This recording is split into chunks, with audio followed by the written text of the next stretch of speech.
Hey, can you hear me?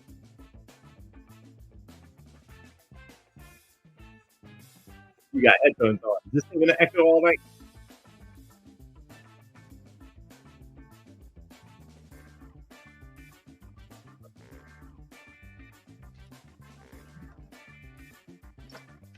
Can you hear me? Yeah, can you hear me? Perfectly. Hold on a second because everybody else can hear us. I don't have the pop-up chat thing, but I guess I don't really need it in this. This is just the intro screen. Hey, everybody. They can hear us in the background because I've gone live, but I'm just not filming yet because I'm feeding Tip. And we're early. So say hi, everyone. Oh, man. See, the bad thing is now that I've turned off my echo, you can't hear my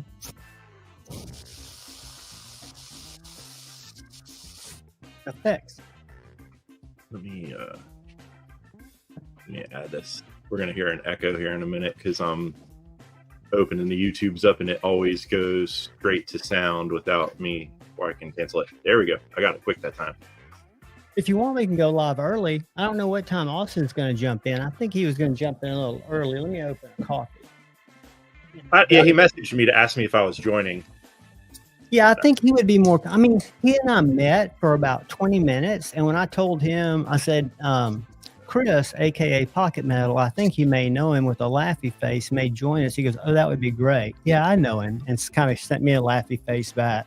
So I assume y'all are on great terms. You've always made it sound like you were, and he made it sound like you were. He seemed very relaxed, more so relaxed when he knew that you were going to be here. And I knew you would be more, not to talk about, I mean, I'm not the slip joint guy. I've got my GEC that I got from him through you out here, which I won't say how I got it. And I've got my custom, I tried to get my buddy's titanium. I'm pretty sure I told him that I was getting it for you.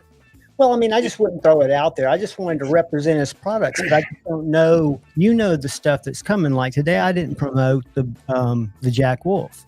Yeah, I never do. I don't either because I don't have an affiliate link. I'll tell you a funny story about that. Demonoc is like, hey, y'all are live. You all are live. I know we're live. Javon's got us sitting behind this. I don't know why we're sitting behind this instead of just like we're talking to you guys anyway. I'm so kind of hanging out with the cat because we're early, and I know everybody's waiting for Metal Complex. So we're just playing music. Here, I'll get y'all something. Here's my favorite intro song, and I'll even crank it up for you. I'm waiting here. Absolutely. Can I highlight comments when this thing's on? Yeah, absolutely. I didn't know if it would still. I don't this whole like intro puzzle piece. This is I was talking to Tri-State today, and this is actually my firewall. So before any of you will ever be able to see Pocket Metal and I, you need to deposit $1.99 into my PayPal, which is linked at the very bottom of my link tree. The rest of you can listen because it's kind of a podcast. Know absolutely that I have nothing to do with Javon and his shilling for pennies, shekels. You know that was a joke, I hope. And my jokes come across bad because pretty soon there's going to be a clip grabber, which could be. You said you were talking to Tri-State, so who knows what's gotten into your head at this point as far as that is concerned. Watch this, guys. We're going to just go ahead and flip this bitch around. See if I can get this without going bad, without breaking bad. Music Hill. I don't know who Angry Tom's Hat Next Door is, but he is a very good guy. I think Angry. The best names I've seen so far in a while. I think Angry. If I'm curious, I need to ask him. Is he also Angry Kickapugan? Because if he is, he donated something really cool for me to check out, and I'm going to miss my boom.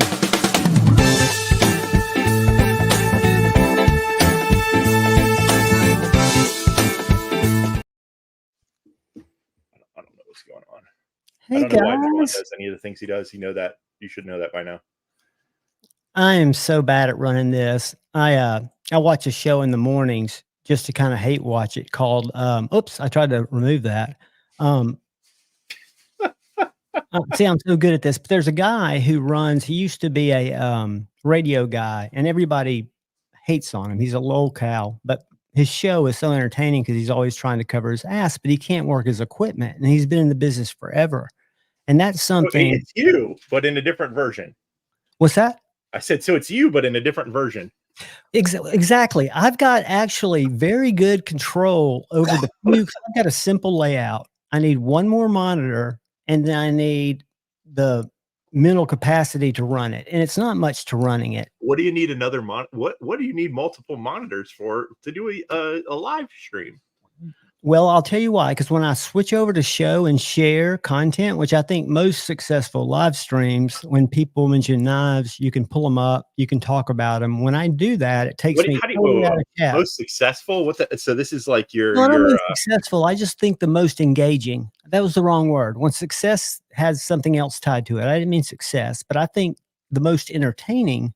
People like to see things that people are talking about, besides just the people talking about them. Yes, for only $5.99 a minute, you can pay us to go back to audio only. I've got a face for radio. They always said that, and I just go with it. I never cared. Believe it or not, when I was in I don't know. As far as I knew, I was the most successful live stream going. So, I mean, Success was the wrong word. I just wanted to say engaging. So I think. Are you trying to say that Metal Mondays is not, at the very least, engaging? Absolutely. And I think and there are different types of engaging. Listen. I hope to, my angle is to hang out, but also to learn, because what I find out is people tell me what they're carrying. I've never heard of it before. I can learn about stuff. I can share stuff that I've seen that's cool. I'll show you a couple of really cool things. I've heard about it. It's not worth knowing about. We'll talk about these later. But I'm a little EDC fixie guy. And this came from a company that's right in Chattanooga. And this one is imported, but they just released and shipped out their first 40 that they made in Chattanooga. USA made fixed blade in MagnaCut for $300. This is a USA made fixed blade. It's bigger in MagnaCut, and I'll show it to you in a second, for $249 if you buy inlays for the handles that are stuck on with this kind of patented magnetic thing like carbon fiber, which I wouldn't want. It's $279. But they're two really nice fixed blades that cut very, very well. Magnetic inlays? What's that? Magnetic inlays? Well, you can buy, the way they set it up, they're 3 blade stops. This is the axial. You probably recognize axial from the switch blades, the out the fronts. I never used one. I think Nice Fast and Kevin had them on for a while. They're a USA maker, probably been around 5-6 years, but they did out the fronts. And this is their first fixed blade. It's called the Alpine.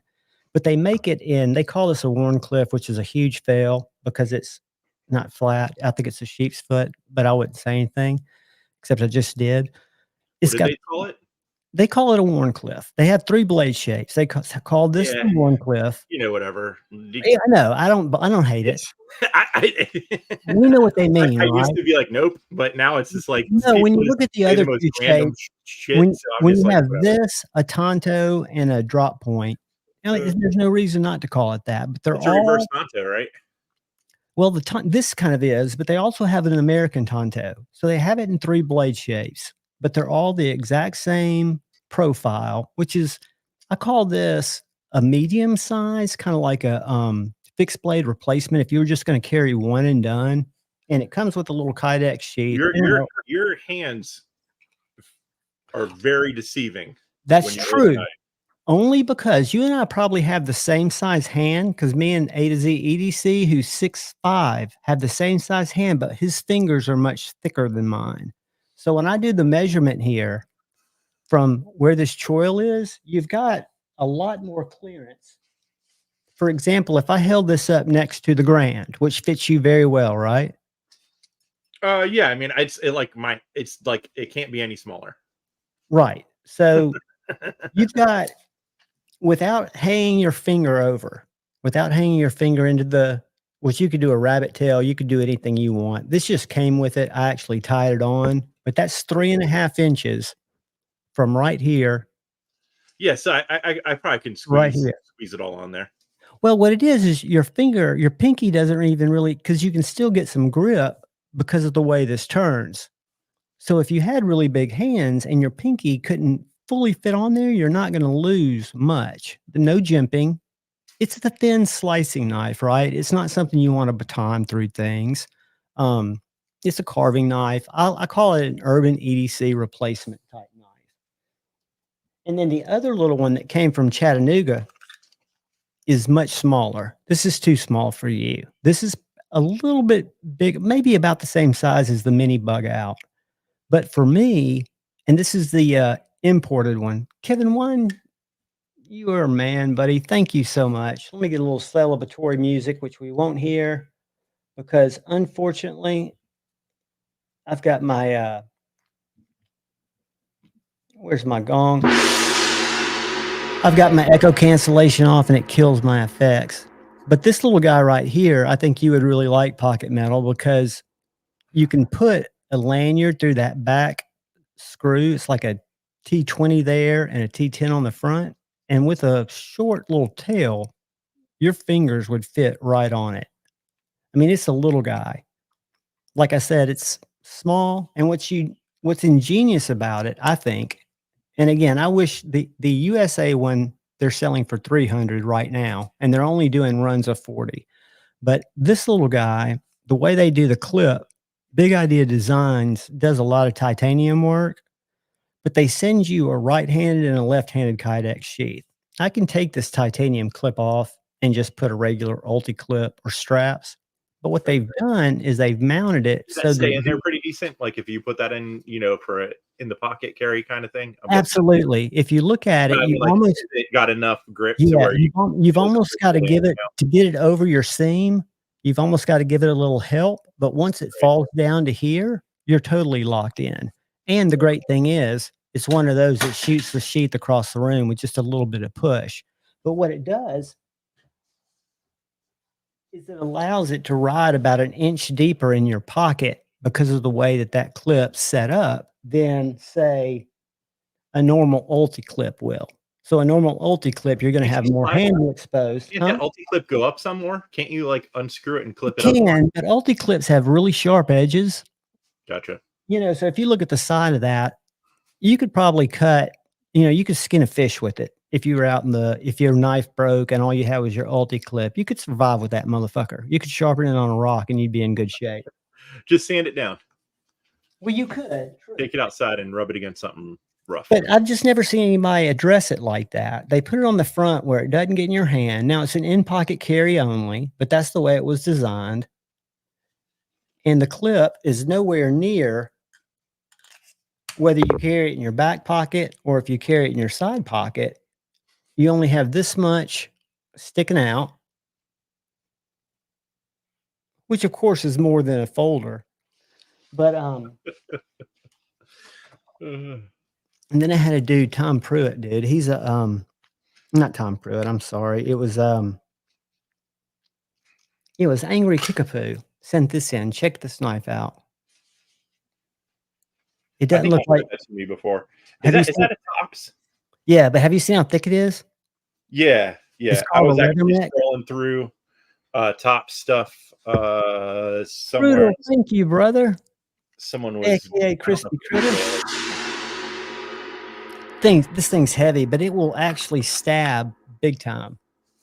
Tops is the most confusing company when it comes to pricing, at least on, I don't know if I was on DLT or one of those other sites, but it was like something like that was like more expensive than like a full size knife. It's all made out of the same shit. So I'm like, where does their pricing? I don't know if it's stuff that they do that is a like collaboration ends up, they have to like charge a little bit more than their in-house designs or something. They're paying a designer or something like that. Yeah, it's like something like that can be like 160 or 180, and then something else that's same exact materials and shits, $125, $150, whatever. I don't know. I was just like, how does this? Well, one thing I will give to that knife is it's probably got the thickest blade stock. Now that I sold my Titano,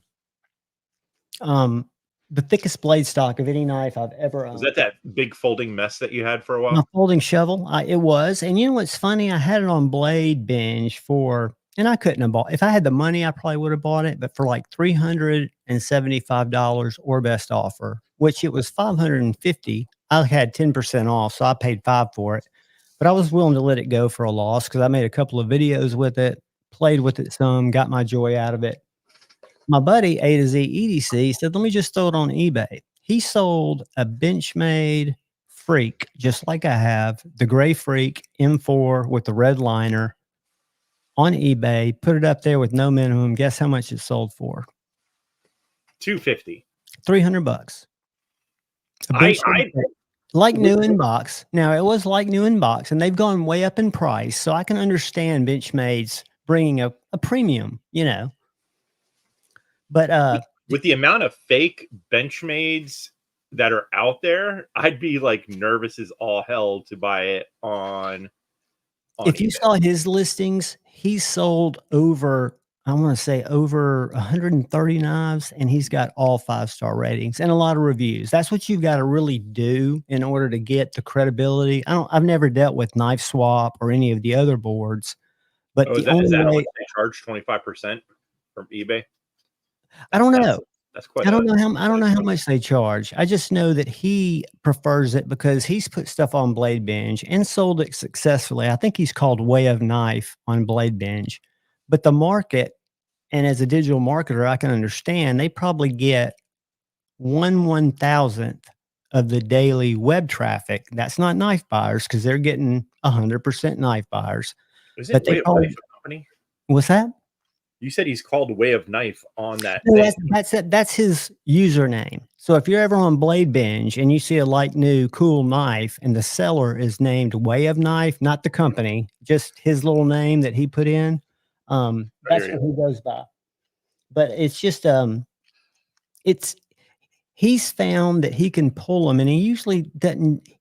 He only wants to get what he has for them, and because he knows he's going to have to pay his fees and his shipping, he puts them on eBay and just lets the market drive it. He doesn't put, I want this much money for it. He just says, you know, I'm going to let it go for 2 weeks. Highest takes it, right? Starts at zero. You can always cancel it too if it doesn't hit what you want it to. You can, but he says that hurts your cred. He's been doing this for about 15, 20 years. So he's very strong about, he's taken some major losses on a few like Lego sets and stuff that he does. He only does really well in about 5 areas. He does old school 70s, 60s, 70s, 80s, early 90s toys, women's clothes and women's shoes, musical instruments, and I think knives is really all he sells. And he does a living off of that. He goes to garage sales on Saturdays really early and estate sales, and he finds really cool stuff. Yes, I've watched a few YouTube videos of people that say that they do that. VCR surprisingly is like huge now. Oh yeah, and you can buy boxes of like tapes with stuff on them, and people want that. Hey, Leatherworks, how's it going, brother? Sorry, I'm not in the chat as much. I'm sitting here catching up with Pocket Metal. I was going to tell you, you know who's doing a very amazing job, who just picked it up kind of as a kind of a love thing because he got burnout on knives, is our brother Dark Gravity. Yeah. You know, he goes to about 6 different thrift shops around town, and he knows exactly what he's looking for, which is American made, older clothes. I've got a Benchmade sweatshirt, which he could have sold for probably $200, but it's American made, zip up from the 80s. It wasn't his size, and he just hooked me up with it. But he finds pants, boots, mainly shirts, t-shirts, and button downs. And he has not just eBay, but he sells on 2 sites that are kind of vintage clothing geared. I'd never heard of them, but he does an amazing business. I mean, the business he does just from picking up a few shirts, clothes. He says he has stuff right now he can't ship. He gets so far behind because he tries to ship it the same day. But like I try to get him on Friday Night Flicks. He's like, dude, that's my boxing night. I need to find his profile sometime on some of his pages and see exactly what he's selling. I do not have a vampire jack. The only jacks I have is the feel good jack and the low dry jack. And then I tried out a midnight fix EDC, which I thought was going to be my favorite small fixed blade EDC of the year. And then I got and looked at two other fixed blades, and I'm like, fuck, they're getting good. I mean, and I was talking to our guest, who's going to join us in a little bit, and asked him if he'd ever thought about that. You know, I know that it's I know he does some really cool stuff with his signature things, and I think looking at small traditional styled fixed blades could be a really cool thing. An MX jack, which one's that, Space Ghost? MX Midnight, is that the Midnight? I do not know. Angry Tom's Hats Next Door. Did you tell me you were angry? I always get the last name wrong. Are you the same cat as Angry Kickapoogan? I bet you are, but I'm not sure. See, that's what the weird thing. And I always text back when people text me, and I get an email with the real name, and it's the weirdest thing and the most embarrassing thing for somebody like me, because I'm an introvert who has to play a social butterfly, because that's kind of been the way I was thrown out into life. So I have to appear social, and I'm really uncomfortable. So people will come up and introduce themselves to me like at Blade Show and say, "Hey man, I'm Billy Smith." And I just look at them like and I don't blame them. They look at me like I should know them. And then they give me their screen name. And I'm like, dude, I wish you just told me that up front, because I don't know your real name on YouTube. You know, unless we've met, I only know you as Crispy Critter / Berserk or Space Ghost or Chris_229. I mean, I know you guys, but I just know you by the information that you share. I was on Arkansas. I was on All About Pocket Knives the other day. It's a website, and I think there was a couple of them on there. I don't remember what the pricing was. Oh, I've never heard of that site. Let me pull it up. You keep talking. But there was a few on there.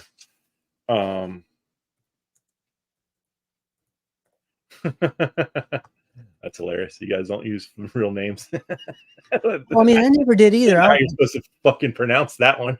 Well, the funny thing is, I was always how was it? It was Jay Evans 69, which is my birthday year. I don't want all you creeps being, you know.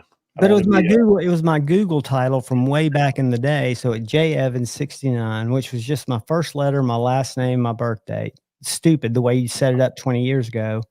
And Cole would pronounce my name in chat as Javon. He did not see the J Evans, which I don't see that you would. There was no period after the J. So Javon just stuck. And to be honest with you, I'm kind of glad. Hey, what's up, Mayor Saul? I'm kind of glad it did, because it's very unique. It's easy to search. Where before, when I was J Evans Knife Addict Life for like 2 weeks, I was invisible. Let me hop on this comment real quick that I just saw. Terry, I bought a couple from a guy. Well, I bought one, and within like a week, the back spring snapped, and it was at the time like the first slip joint I've ever had do that. Previous to me buying that, I got one from I contacted Ashley Harrison. Him and his dad own A Wright and Son, and he made this for me and shipped it from England. This one's held tough. The ones I got from the dude on All About Pocket Knives, the first one broke in about a week, and then the second one, he sent me a replacement.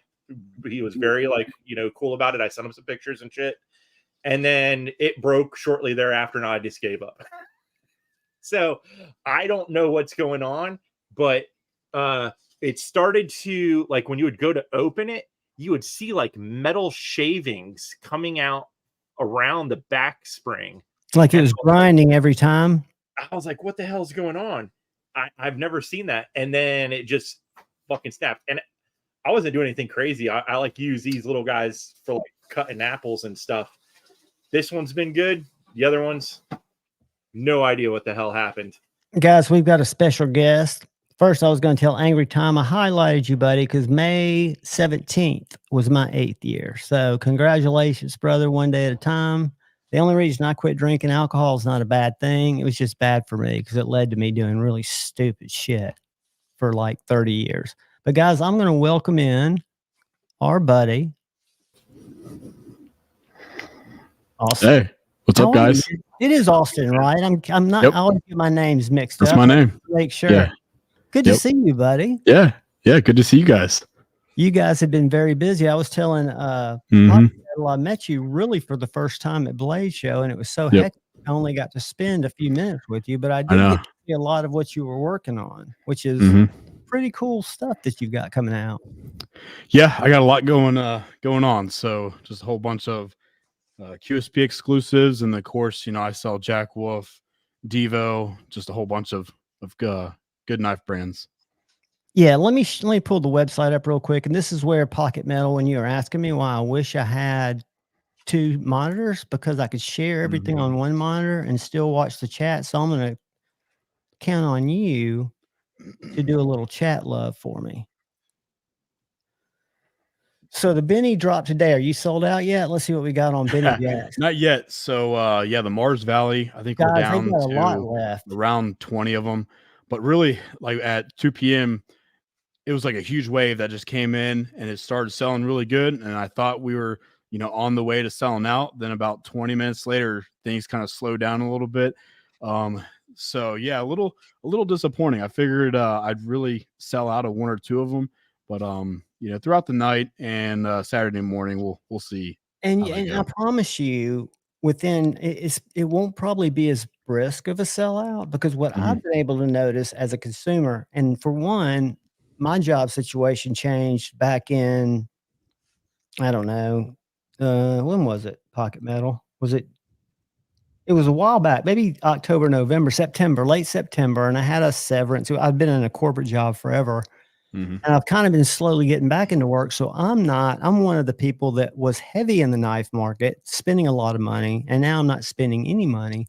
And I think from what I hear from other people is, and I've tried to sell knives too, is it's a tough time to really sell nicer knives right now in the same frequency that I think we were selling them. I know you'll still sell them.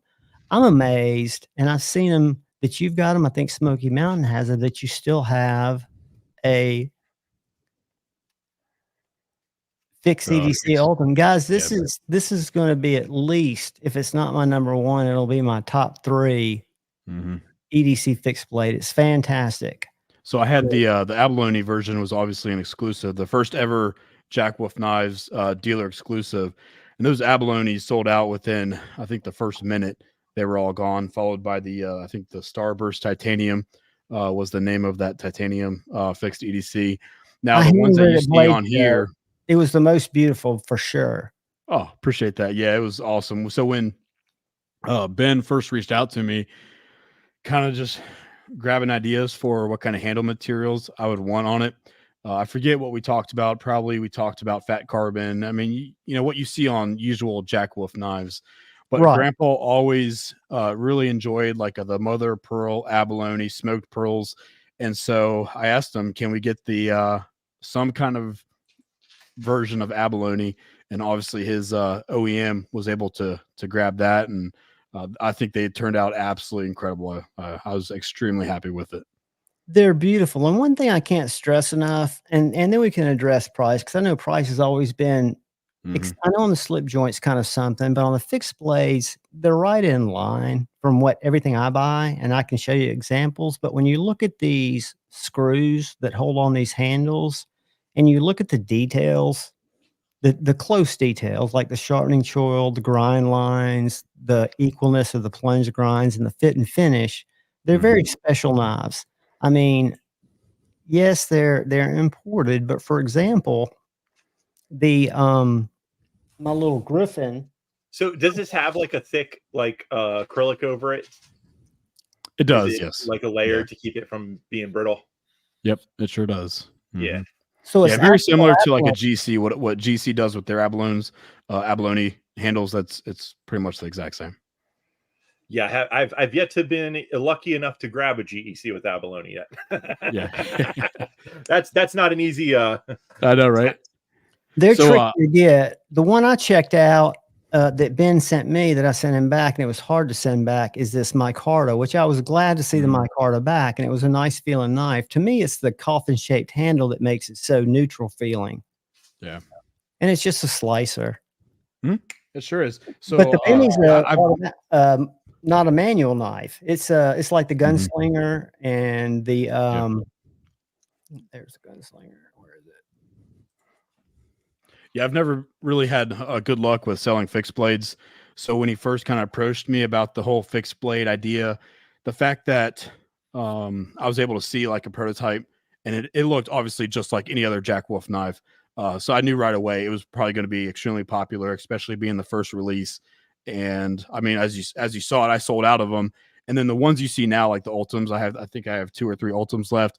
That was and that's my Ben's favorite configuration. that was Ben's blade show inventory. And what I was thinking, because I bought, you might not remember, but was it MW Metalworks, the Old Crow, and there was another one you had on your site, and I bought it when they were on sale. They were a local maker. It was Marcus Metalworks, maybe. Does that name ring a bell? That you would have dealt briefly, and they came in a leather slip. I can go grab the knife. Marcus Williamson, I believe. That could have been what it was. Yeah, it had down in South Carolina. Yeah, it had a purple carbon fiber handle. Pretty basic knife. It needs a sheath. It's my fault for not getting one. But that was to me the perfect size, but a little chunky. And now what you see, I think that some of the bigger makers are making, and that for me, and I'm one weird dude.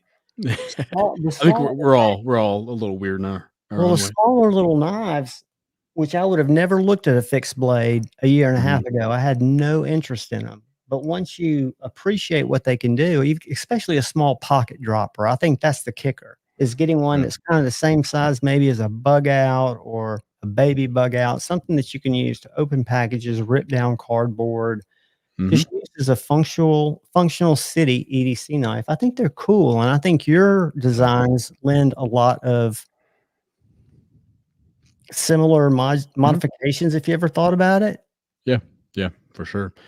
So I really try to stay away from like having my knives look the same as Jack Wolf, Esnix, Pena, and yeah. So the Lake Champlain Barlow there, I was kind of getting close to that the same pattern type, which obviously Ben Belkin with Jack Wolf does, Evan with Esnix. And I've never seen it as a consumer. I've never noticed any similarity. Oh, I appreciate that. And that's just somebody who doesn't know slip joints. Pocket metal might be able to speak to it better, but to me, they look very unique. Kind of personal. Let me grab the Lake Champlain here. Obviously, what I feel is a little different in my designs is the long nail pull, and I have them on both sides. That's not really traditional. Obviously a traditional knife. Let's see. So here I have a French Broad Jack Rosecraft, and you can just see one small nail nick on one side on the show side there compared to my modern traditional design where I've incorporated a long pull on both sides. So it doesn't matter if you're left-handed, right-handed, or you just want to be able to, instead of using your nail, you just go down, pinch it, pull it right open. I mean, that's I've kind of designed my knives to be like a hard use slip joint, because really people think of slip joints as like cutting up cardboard or opening mail.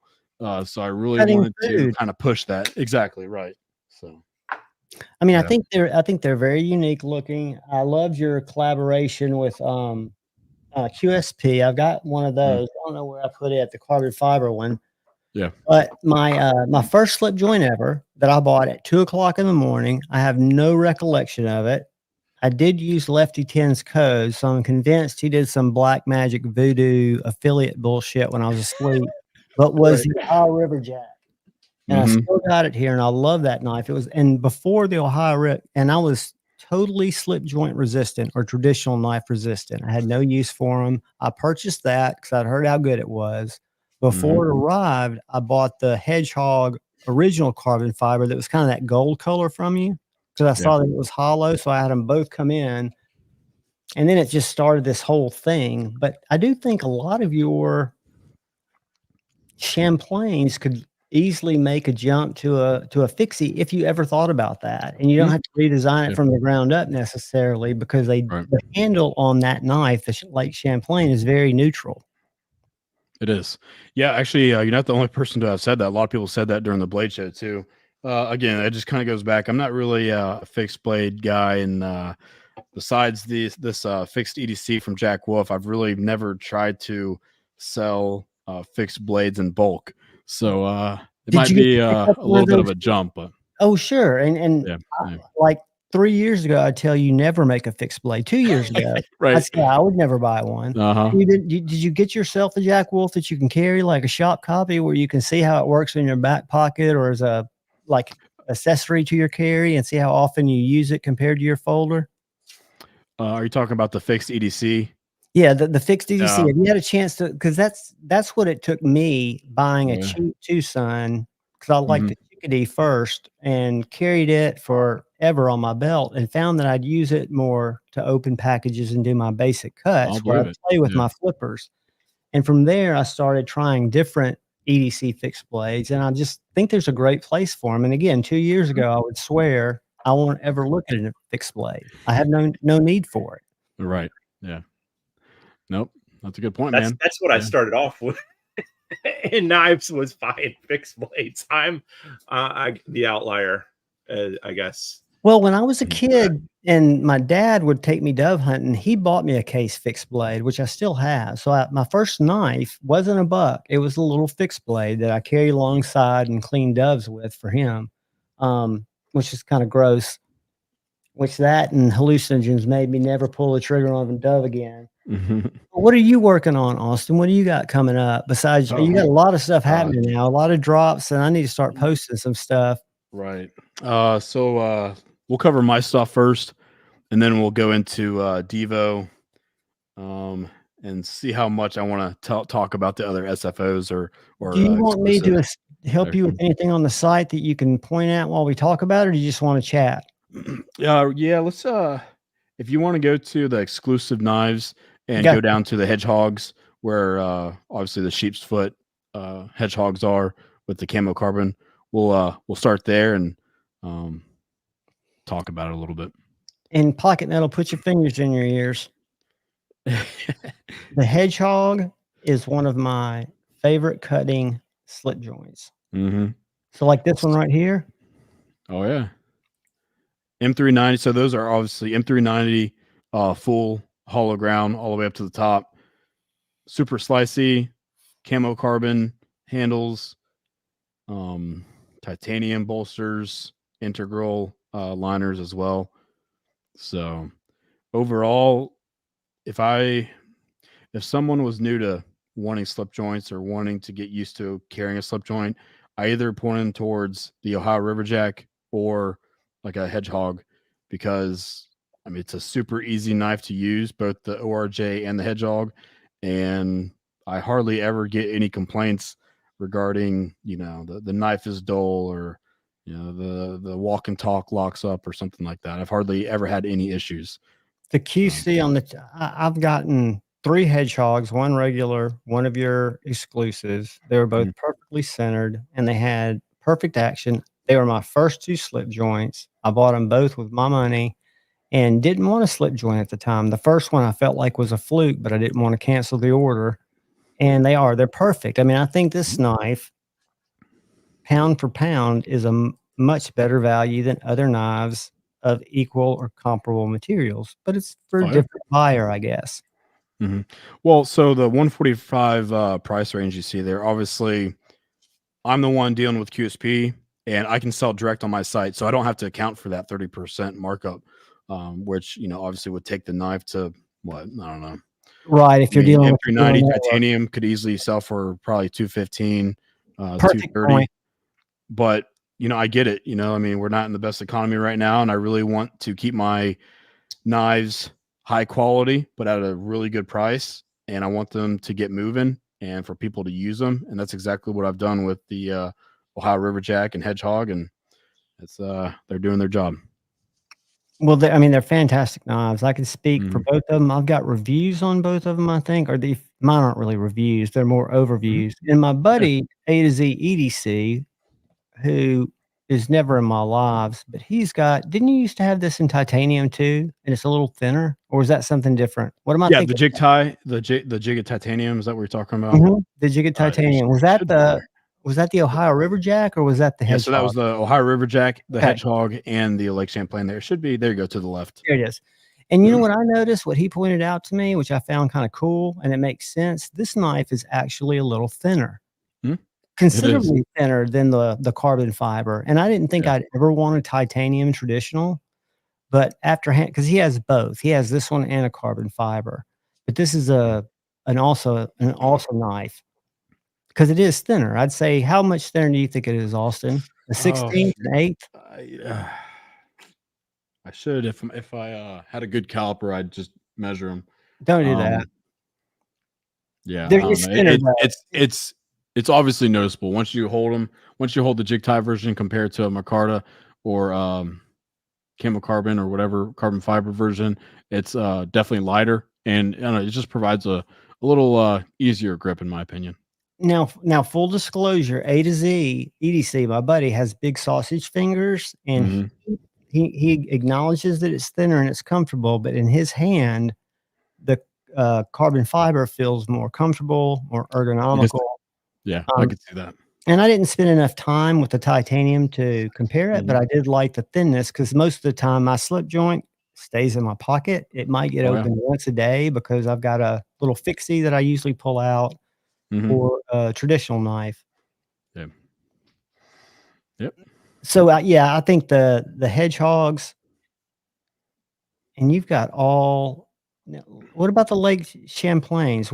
I remember looking at that. That's a little bit bigger knife, right? It A little is. more? Yeah. I believe they are 4 inches closed. If you go down to the specs, I should have it Yeah, there. 4 and a Okay, quarter. so 4.25 closed. Um, there's a Barlow pattern out there called the Granddaddy Barlow, I guess. So they usually reach like 4.5 to maybe even a little bit under 5 inches closed. And so really wanted to kind of fit in between the small Barlow and the large Barlow size with that um, handle design, which I think I pretty much did a good job with the 4.25 inches closed. And the walk and talk is very consistent, just like with the Ohio Riverjack, the QSP Hedgehog, and they've done really Hold on, well. can you hear that? Can everybody? So, okay, the reason why I do that, I'm not trying to I don't know, be No, cool it's a common thing, right? I mean, it's the yeah. way that.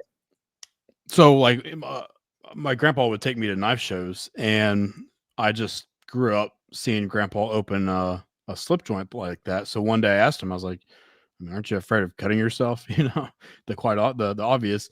So what he said is by doing that, you're testing the spring strength, which is in terms called the walk and talk of a slip joint knife. So you're testing like where the blade is going to open. So you're kind of figuring out the tang geometry along with just seeing just how strong that back spring is on that tang and see like where the knife is gonna like close or And open break, or go to the half stop or something like that.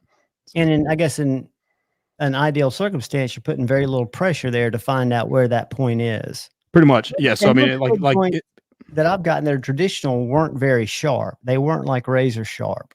mhm. I don't know if that's normal. I'm sorry. Did you say what was that Like, first I've part? gotten a couple of Bokers that are, I guess, older Yeah. knives, and I've gotten a couple of GECs, and they Mhm. were sharp, but I could have easily put my finger on them. Oh, Whereas for sure. a Jack Wolf or a Hedgehog, I Yeah. wouldn't feel as comfortable doing that with. I think like most Bokers, GCs, old Chats, old Queens, German eye brand. I mean, they use a lot of like D2, 1095, gosh, what was 420, Or 440. They're softer steels that I think obviously were just meant to be cheap, but hold a good edge, but not that super fine edge like what you see on M390, S90V, what's it called, Van X, LMAX, all that stuff. The quote unquote super steels. Right. Yeah. Did I put contrarian on my name? That's a lead into my new channel. There you go. Someone here. Oh, I'm trying to highlight the wrong. I'm kidding. What do you want to look at, Austin? Is there? Yeah. So if you go back to the hedgehog, sorry, I kind of got off track. No, it's me. I get off track. It's my ADHD. It's all good. I apologize in advance. Nah, I love it. So you probably saw this at Blade Show. So this is the QSP. What I'm holding right now is the QSP Hedgehog, obviously. So what you see on the screen there is the sheep's foot version. Back in January, I emailed QSP and I said, hey, what if we throw hold on, make you big. I got to make you big for a second. That's a spear point, isn't it? Yep. So I asked him, I was like, hey, how about we throw a spear point blade in the Hedgehog? Obviously provide that belly for cutting. They said yes, and I think they went ahead and kind of designed a spear point blade, and then they wanted to run it by me to make sure I liked it. Since they were super cool about it, they were honoring me because I'm the one that kind of threw the idea up with them, and what they designed was not what I wanted at all. The belly and the whole geometry was just kind of weird, so I redrew it myself, shot it back to them. They redesigned it. This is what we came out with. And pretty much the same thing that you see on the Hedgehog sheep's foot, full hollow ground blade, and a beautiful belly to the swedge there at the top. It looks like. Is that a swedge there? Is that... Yep, I did. Yeah. So I did have them add a swedge. You can kind of notice it. So what I'm holding now is a prototype. This will be like the standard QSP McCarter version you see. Correct. Now, I have ordered an exclusive version, just like I did with the camo carbon sheep's foot hedgehogs. I will have hedgehog, spear point, and then all fat carbon dark matter. So like dark matter gold, red, green, blue, glow in the dark. I'll have a whole bunch. So hopefully those will be here around September, October. Is that an exclusive to you? I missed that. Yep. So just like the camo carbon hedgehogs, the fat carbon dark matter spear point hedgehogs will be exclusive to me as well. Full hollow ground, and the only difference is the M390 was the sheep's foot hedgehogs. The spear points will be S90V. And I don't know why, because I'm one of these people who don't believe in HRC because I don't use it to its potential. But for some reason, I like, or maybe the communities made me think S90V is cooler. Is it a USA made steel versus Uber Loan or whoever steel? Is that it? What's the difference in S90V? Is S90V a crucible steel, and then M390? I forget.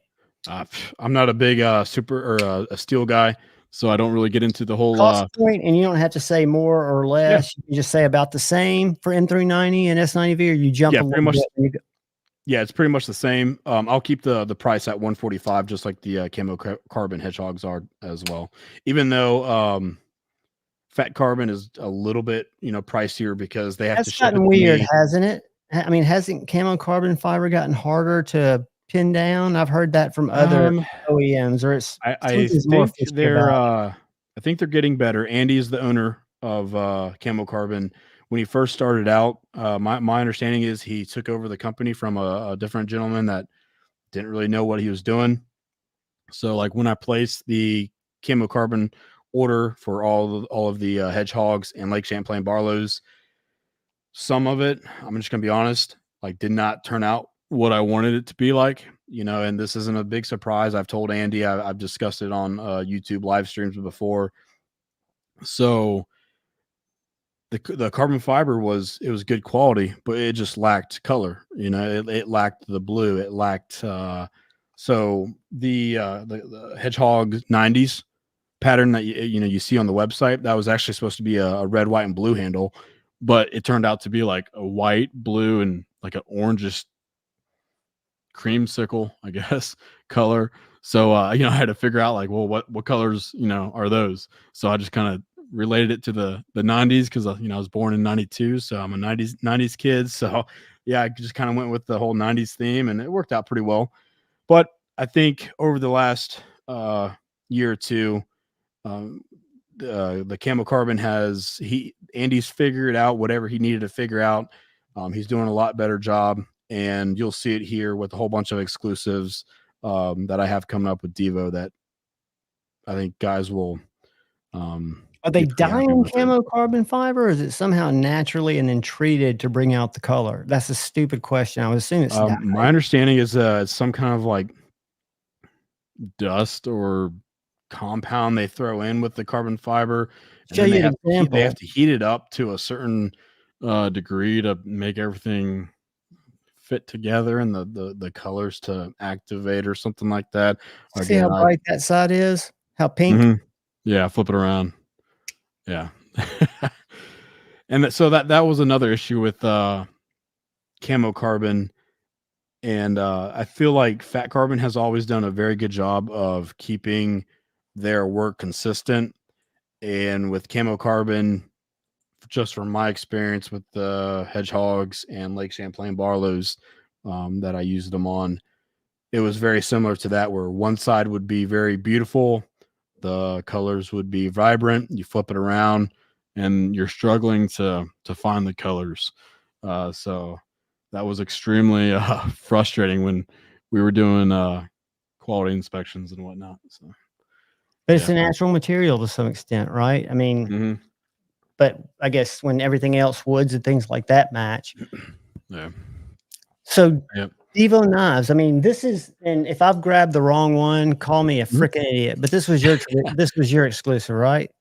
Oh gosh, what is that? Is that the nip? The first version? Yeah, the black nip. I bought 3 of them. I bought the black one. I bought the titanium one from, I think, White Mountain Knives, and then the purple one, Purple Cow, one of them from Devo, because it's one of my favorite small knives. Yeah. But and I wanted to be so anti-Devo, just because I think that's, as kind as I am, to see Kevin be so in tune and successful. I know, right? It's crazy. But he has a nick for it, and I give all the credit to Colin. But right, I love the fact that we're doing a lot of things together exclusively. I mean, hopefully that's beneficial to you, and that's beneficial to them. I know, and I don't see the market being soft for them. Yeah, I mean, obviously Kevin has a huge following. Colin, Kevin and Colin together are great partners. Colin does an incredible job designing the knives, making Kevin's vision, come to life. And with the exclusives that I've done with them, with the Lush, what you just saw there, the blacked out. The Lush is wonderful. It's just over there. There you go. The blacked out nip. I didn't think it would sell too well, and it took about a week and a half. But yeah, those sold out. And usually, like all DLC coated knives, like it's or black titanium, whatever, they don't really move too well for me, because if you go to the website, like I still have a whole bunch of coated penguins that are they move well. It's just they don't move quick. I guess I should kind of reword that. But yeah, those Devo nips sold really well. And what I have coming up with Devo, we have another Lush run.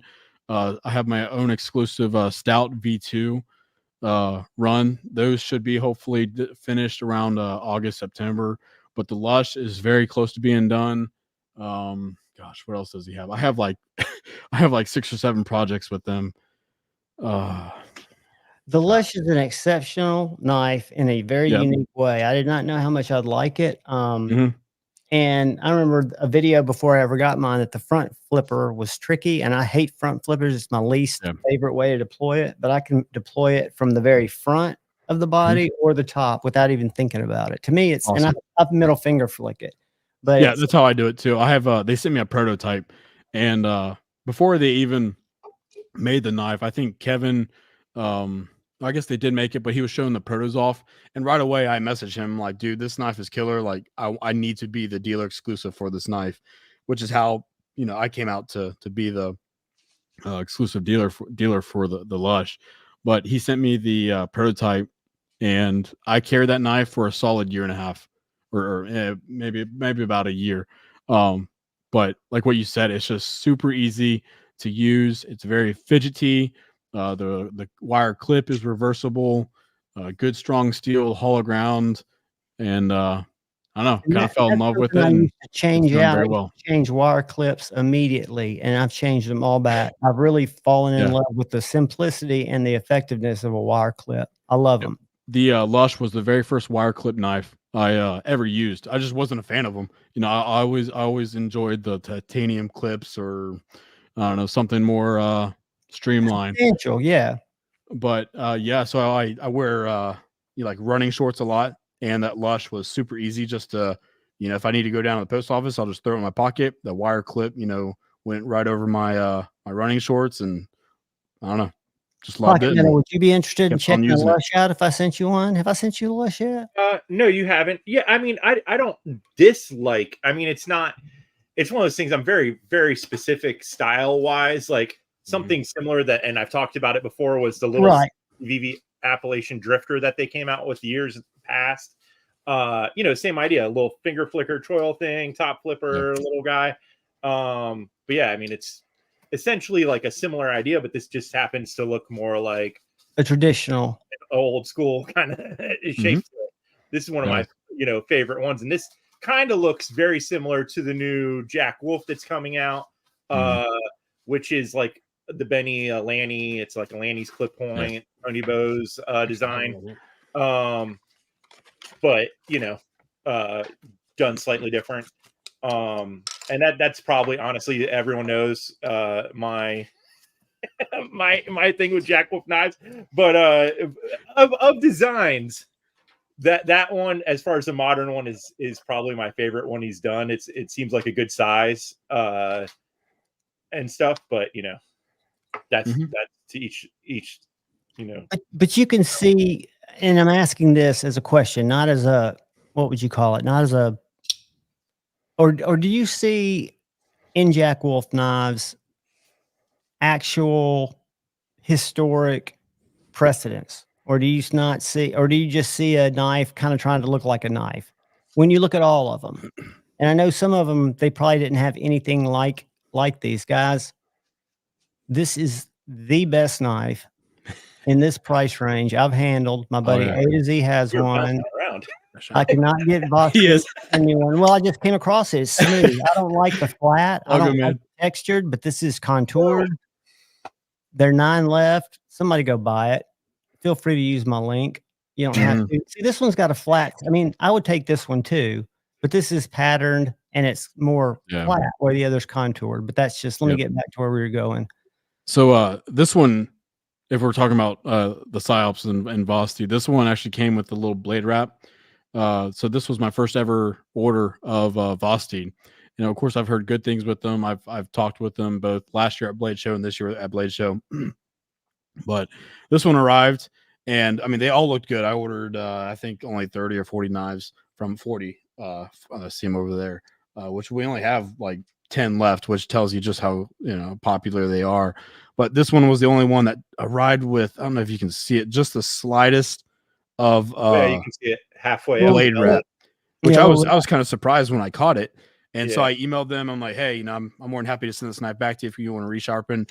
Right away, they just issued a credit memo and told me just to keep it around the shop, use it however I want. And so I've been carrying this the last month or so, and I absolutely freaking love this knife. On a modern knife, when all of them are okay, but that one's off, is it the pivot was just a little off, or is the blade just a little too much blade stuff? That's what they asked. I took it apart. The only thing I can think of was the stop pin, which is wasn't lined up properly. It was not lined up properly, correct, Jess? And caught it. Yeah, that's that. Like if they all had it, that would, you know, just be a bad design flaw. But to have it on one only is, that is not a U design. Who's the guy who I've gotten to know? I think's one of the owners, who's super nice. That's a collaboration, and it is the finger foil. Right? What's that? Isn't that with Tough Knives, or who is it? Is and what's that guy's name? Something Italian, but it's Tough Knives. It has probably some of the best ergos, and that top liner lock is the only one from Vosti I've tried besides my smock. It is very snappy from a detent standpoint. I just think it's a very well done knife. Oh geez. But what were we looking at, Austin? I'm sorry, I got sidetracked. you What were were we starting talking about?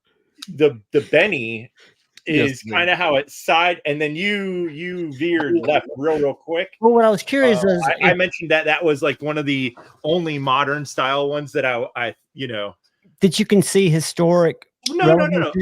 I like it. It's still, I am me, and I don't want to go down that path right now. No. I'm not trying to take you down that path. I'm just trying to get a historic, like, but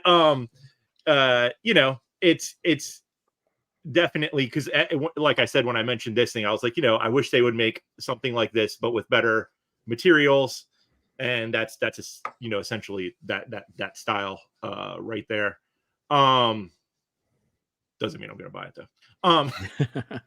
But and I'm not as big sure of a fan of their not automatics, but their, what would you call it, modern knives, as I am of their slip joints, because it took me so long to want one of their slip joints and be able to pay for one, that when they started showing me flipper knives, I'm thinking pinion, which has never been a big draw to me personally yet. Yeah, I feel like that's a little bit bigger than most opinion knives, and those hit just like a little tad on the small size. They have made a few slightly few bigger ones, but that's a decent sized knife without it being like huge, but still not like a miniature kind of, the pinas are like 3 inches and a little under 3-inch blade. I'd love to send you pocket metal slip joint just to play with, knowing that you're not going to like it. I've handled them before. Oh, you have? I have. My dislikes are just very personal, as far as, and they actually addressed that on one of the on one of the Bennies, is that they used a different color instead of having like that where it's like purple, instead of having that shiny satin kind of hardware. When you have a dark stone washed, to me, I don't like the way that looks. A couple of them, they used black on it. I think that looks better. And I also am under, with traditionals, especially, if you're not supposed to be taking it apart, I'd like for it to kind of match up a little bit better there, the hardware, or just not even use that type all valid observations. Congratulations, G-Ball. Personal. Make sure they don't want you to snizzle them.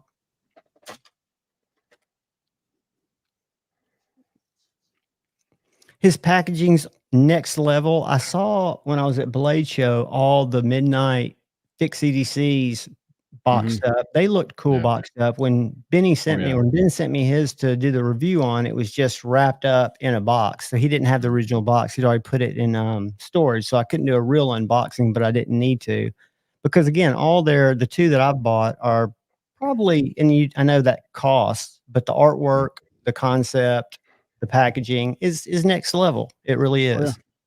And I give them a lot of credit for being a year and a half. I know a year at Blade Show with no knives, but I know working through a lot of logistical issues to bring them to market and keeping not the hype, but the marketing buzz alive, continuing to market.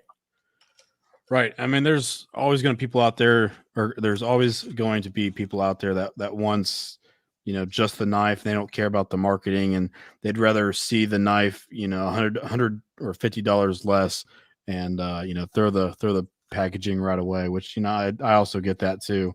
But what Ben is doing with all his marketing and all of his artistic creativity and designs, it's pretty neat, I think. And I think they're collector's items. They're for a different market. For sure. They're the type of things that you keep in your closet, not the knives, but the cans, kind of like GECs, and it's part of the hopefully future mystique of the knife. Now, the best ever marketing is this right here. I love. Hey, I got that. That's Lush, right? This is the Camocarbon Hedgehog. All right. Well, the Lush looks. Let me go get my Lush box. You're making me feel like I'm losing my mind. Keep him busy, Pocket Metal. It's all good. I'll do what I can. Yeah, dude, I'm so bad about like talking with you guys and then trying to look over at the chat too, and I gotta work on that. They're just over here talking a bunch of smack. It's nothing really to worry about. But yeah, I've had my own issues with some of their, his other stuff, but yeah, so far to date, that's been the best thing that I've, seen pictures of or whatever, that as far as come out of there. And that's, once again, it's I love the clip point, the Lanny style. So yes. I think those look pretty decent. Yeah, I think I mean I sold, like I said earlier, like the first 20 minutes it seemed like they were going to sell out, then all of a sudden it just kind of like slowly dissipated a little bit. But there's no doubt in my mind that these will sell out within give it another week or two, and I'm sure people will begin to advertise them on social media and whatnot and begin to like them. And yeah, they did. So I didn't really look around. Did they? I mean, I think like Big Red and a couple of people. What's his? The Knife Thoughts. I always forget the kid's name. Logan Stout. He's a good dude. Logan. Yeah. He is a nice kid. I feel like an old man. But You're all kids. And just to confuse no one, I was 100% fucking wrong. This is my old Hedgehog exclusive. So I was an idiot. Austin's right. But I did bring my Lush over here. There you go. Which originally was a Arctic carbon fiber, and I liked it, but I really wanted this one, but it sold out first.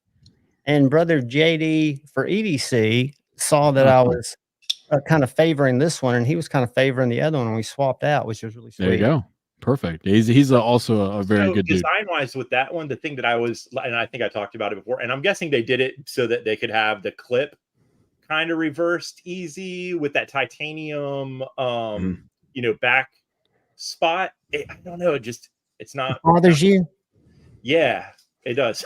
And it bothers you. It bothers me if you take the whole clip off. Because when I first got it, I wanted it to kind of keep it in a slip. I thought that might be cool, but it's harder to flick in a slip. But it was a smart and the only way really to accommodate that. And with Lefty being Lefty, it's hard to not do it reversible, right? There's a few people that I've seen that they came out with where it like dips down into the handle, so it's not anchored to the outside, but it comes into the like the liner through the back. And I think that's like the most ingenious way of doing really it. I can't stand that. Really? Yeah, I mean, it goes flush here, functionality. It is a pain in the ass to put together, but are you talking about like this? There you go. Exactly, yes. This is Mr. Misters, and I think it's also brilliant because it's reversible.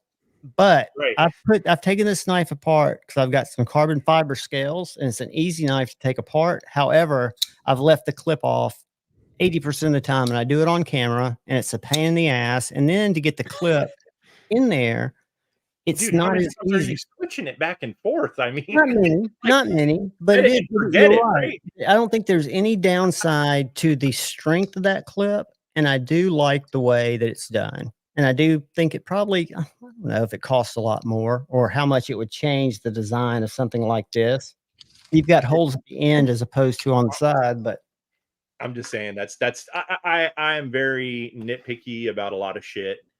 And that's my, as far as that design that Lefty and Colin did there, that Devo, I forget which model that is, but when I saw the kind of front and back titanium, I was like, I don't really, I'm old. I like the the bolster on one side and not both. Right. Bare-ended, as it were. I can absolutely understand that. Yeah, I don't even know if I have any. Do I have any? I don't think I have any traditionals where it has. Or you know what? I take that back. Does this one have it? Yep. Little Shat and Morgan has the little on the back there. What are you referring to? Help. Where it has like the steel on both sides. So you got dual. Would you call that dual bolsters if you didn't know any better? Like Austin, what do they refer to it when it's? I know it's when it's not there. It's bare-ended, but when it's there, like a captain, a captain and Stockman, whatever. Would that carry the same type of Yeah, well, that's like the cigar pattern, so Mhm. it's even completely on both ends. So it's kind of, you know, Not the same, but similar. right. Yeah, I do have the camp knife. I think has that as well, but that's blades coming out of both ends, so it kind of makes sense to have. You kind Mhm. of need something for the pin to hit in there. I would think it would be super cool if budget wasn't an issue. And I know they're not that expensive, but I think with traditional knives, you could get into such a historical hunt. It would almost be like I mean, it would, I mean, you could always be looking for something super cool that you wanted. Where I saw a post today in a group chat and I agreed with it. And it was from, they'll remain nameless, but just that they'd kind of gotten bored with all the designs that are coming out. The regular modern folders, that there's doesn't seem to be, a lot of the same. Uh, Um, yeah, who knows? and People just like to complain, right? That's usually my job. Yeah, well, pretty much. you see what I called myself instead of a kind human. I'm the contrarian. I want to know, and then I'm going to put Austin on the spot here. I would Oh, love boy. for Austin, instead of doing like the modern traditional, to do more of a Mhm. traditional as one of his, um, you know, through his own. So kind of like what Rosecraft is doing. Is that what you Yeah, mean? yeah, Yeah. exactly. I mean, maybe a little bit, you know, not Mhm. exactly like Rosecraft, but yes, like a similar idea, like Now is So I have Rosecraft the using the same company that and does the Rough those Rider? Don't they own Rough Rider too, or part of the no, same people? the guy used to work for Smoky Mountain and then broke off, and now he's just doing the Rosecraft stuff. That's a good looking knife. So this is my fifth OEM. Hopefully these will be done around November, December. And I think you might have saw this at Blade Show. So I'm calling this the Kentucky Holler Jack. Obviously my grandpa Clarence Reisner, C. Reisner Cutlery, the owner of the business. He used to live down in Kentucky. Used to go hunting and camping down in the hollers down there. So just kind of honoring him, and I called this the Kentucky Holler Jack. So what's different about this style of knife? I'm going to try to go away from like the S90V, M390, the titanium bolsters. So this is 154 cm, still hollow ground. You still got the pulls on both sides. You got jimping. Hopefully you can see that there. Mm-hmm. Jimping on the Don't they blade call those spine. finger grooves in slip joints, or did I learn that wrong? Or is that just the Uh, Italians? Because I think it's Fox. They on their little description they called them finger grooves. I thought that was finger stupid. But grooves. anyways, jimping. I didn't mean to interrupt you. Yeah, I've always referred to it as jimping, but still got the uh, nail pulls on each side, long nail pulls. Got the bolster flutes or the grooves there. Got three of them, and then one down here. And so I originally designed this knife without the easy open notch, but I'm so glad I added it because it makes it feel so good in the hand. And then obviously when it's closed, just so easy to just reach in, pinch it. So like if somebody has arthritis or their hands are tough to like getting their thumbnail within that nail nick, then they can just pinch it open and still be able to use the pocket knife. So why did you decide to switch from the M390 to 154? Well, I feel like with Pena, Esnix, Jack Wolf, they've kind of covered the S90V titanium fat carbon market, and also let's just be honest, like a lot of people when knives reach the 175, 200, 250, 350 price range, I mean it's the knives are quite pricey. Yeah, the quality is very good, obviously in Jack Wolf, Esnix, whatever modern knife you guys carry. But I'm really trying to hit the around $85 to $115 price range with these. Right on. I think I forgot to mention that these are stainless steel bolsters, still integral, so they're still one piece, but they're Right. stainless steel. So really, 154 cm stainless steel. I'm able to cut a lot of cost, still Under keep that $100. same, yeah, still keep that same quality, of course. So that's one thing I really want to keep within the design, and but keep them at a low price, get them out there, let people enjoy them, and just share the love and passion for slip joints. I like to see the easy pull because I'm a newbie, and I also like to see the fact that you're continuing to design and add knives. And I wanted to ask a question because I didn't know how to title my thumbnail. Is it traditional pocket knives, or is it sea Reisner cutlery, or is it both? Okay. Or is there a all. preferred way to post it? I mean, because I know we know it as traditional pocket knives, Right. but I know it means a lot to you because of your granddad. How should we So let me dive into the history brand real plan, quick. man? Back in 1974, my grandpa Clarence Reisner obviously started a little hobby with the pocket knives. Eventually grew into C. Reisner cutlery, Clarence Reisner. From there, he started collecting like German eye brand knives, case, uh, bulldogs, fighting roosters, Indian head, just a whole bunch of just random knives. He would go to knife shows. He eventually started collecting Queen cutlery, Queen City, Shat Morgan. I think I already said German eye brand, but he eventually became like the sole importer for all German eye brand knives for the United States. And he started going to a whole bunch of different knife shows. He got involved with the NKCA, which is or was the National Knife Collectors Association. He became the president after a while. So he was a president for I think 7 or 8 years. So that's kind of how C. Reisner Cutlery formed, and that tells you a little bit about my grandpa and how he got involved with the knife And not to community. interrupt you, but what part of the country was all this? Where was all this? What part of the country? So grandpa was born in Kentucky, but he moved up to Ohio. Okay. Fairly at a young age. I think after my grandma and grandpa had my The business mom, was so they hatched moved in up to Ohio. Ohio for all practical purposes. What's that? I'm sorry. The business was hatched in Ohio? Let's see. By then, yes, yeah. So yeah, everything would have been here, right around Dayton, Cincinnati, Ohio. So there's a place called Washington Courthouse, kind of in the middle between Dayton and Cincinnati, and that used to be like the tri-state, with the Indiana, Kentucky, Ohio tri-state area. That used to be like the knife show or the place to go to on the weekends to trade guns, trade knives, trade handle materials, steels, whatever. Right. So yep. The place that the people that had the right stuff went, and the people that were looking for the right stuff went to find it. Yeah. So I always tell people that, what social media is today, that's what knife shows were back in the 80s and 90s. That's where people went to talk about knives, to, share knives, trade, buy, sell, whatever. So, yeah. I still think, and again, I use social media all the time, and I make a lot of relationships through social media, but I think meeting at Blade Show, even if it's just for a few minutes, you learn people you might not want to necessarily partner with. Not because you don't have a problem with, there's just some gel that doesn't happen. I think the knife shows are good for what they are. I think they'll always have a place. Plus, you get to handle a lot of stuff, and I would think as a vendor, you almost have to do it, or as a seller.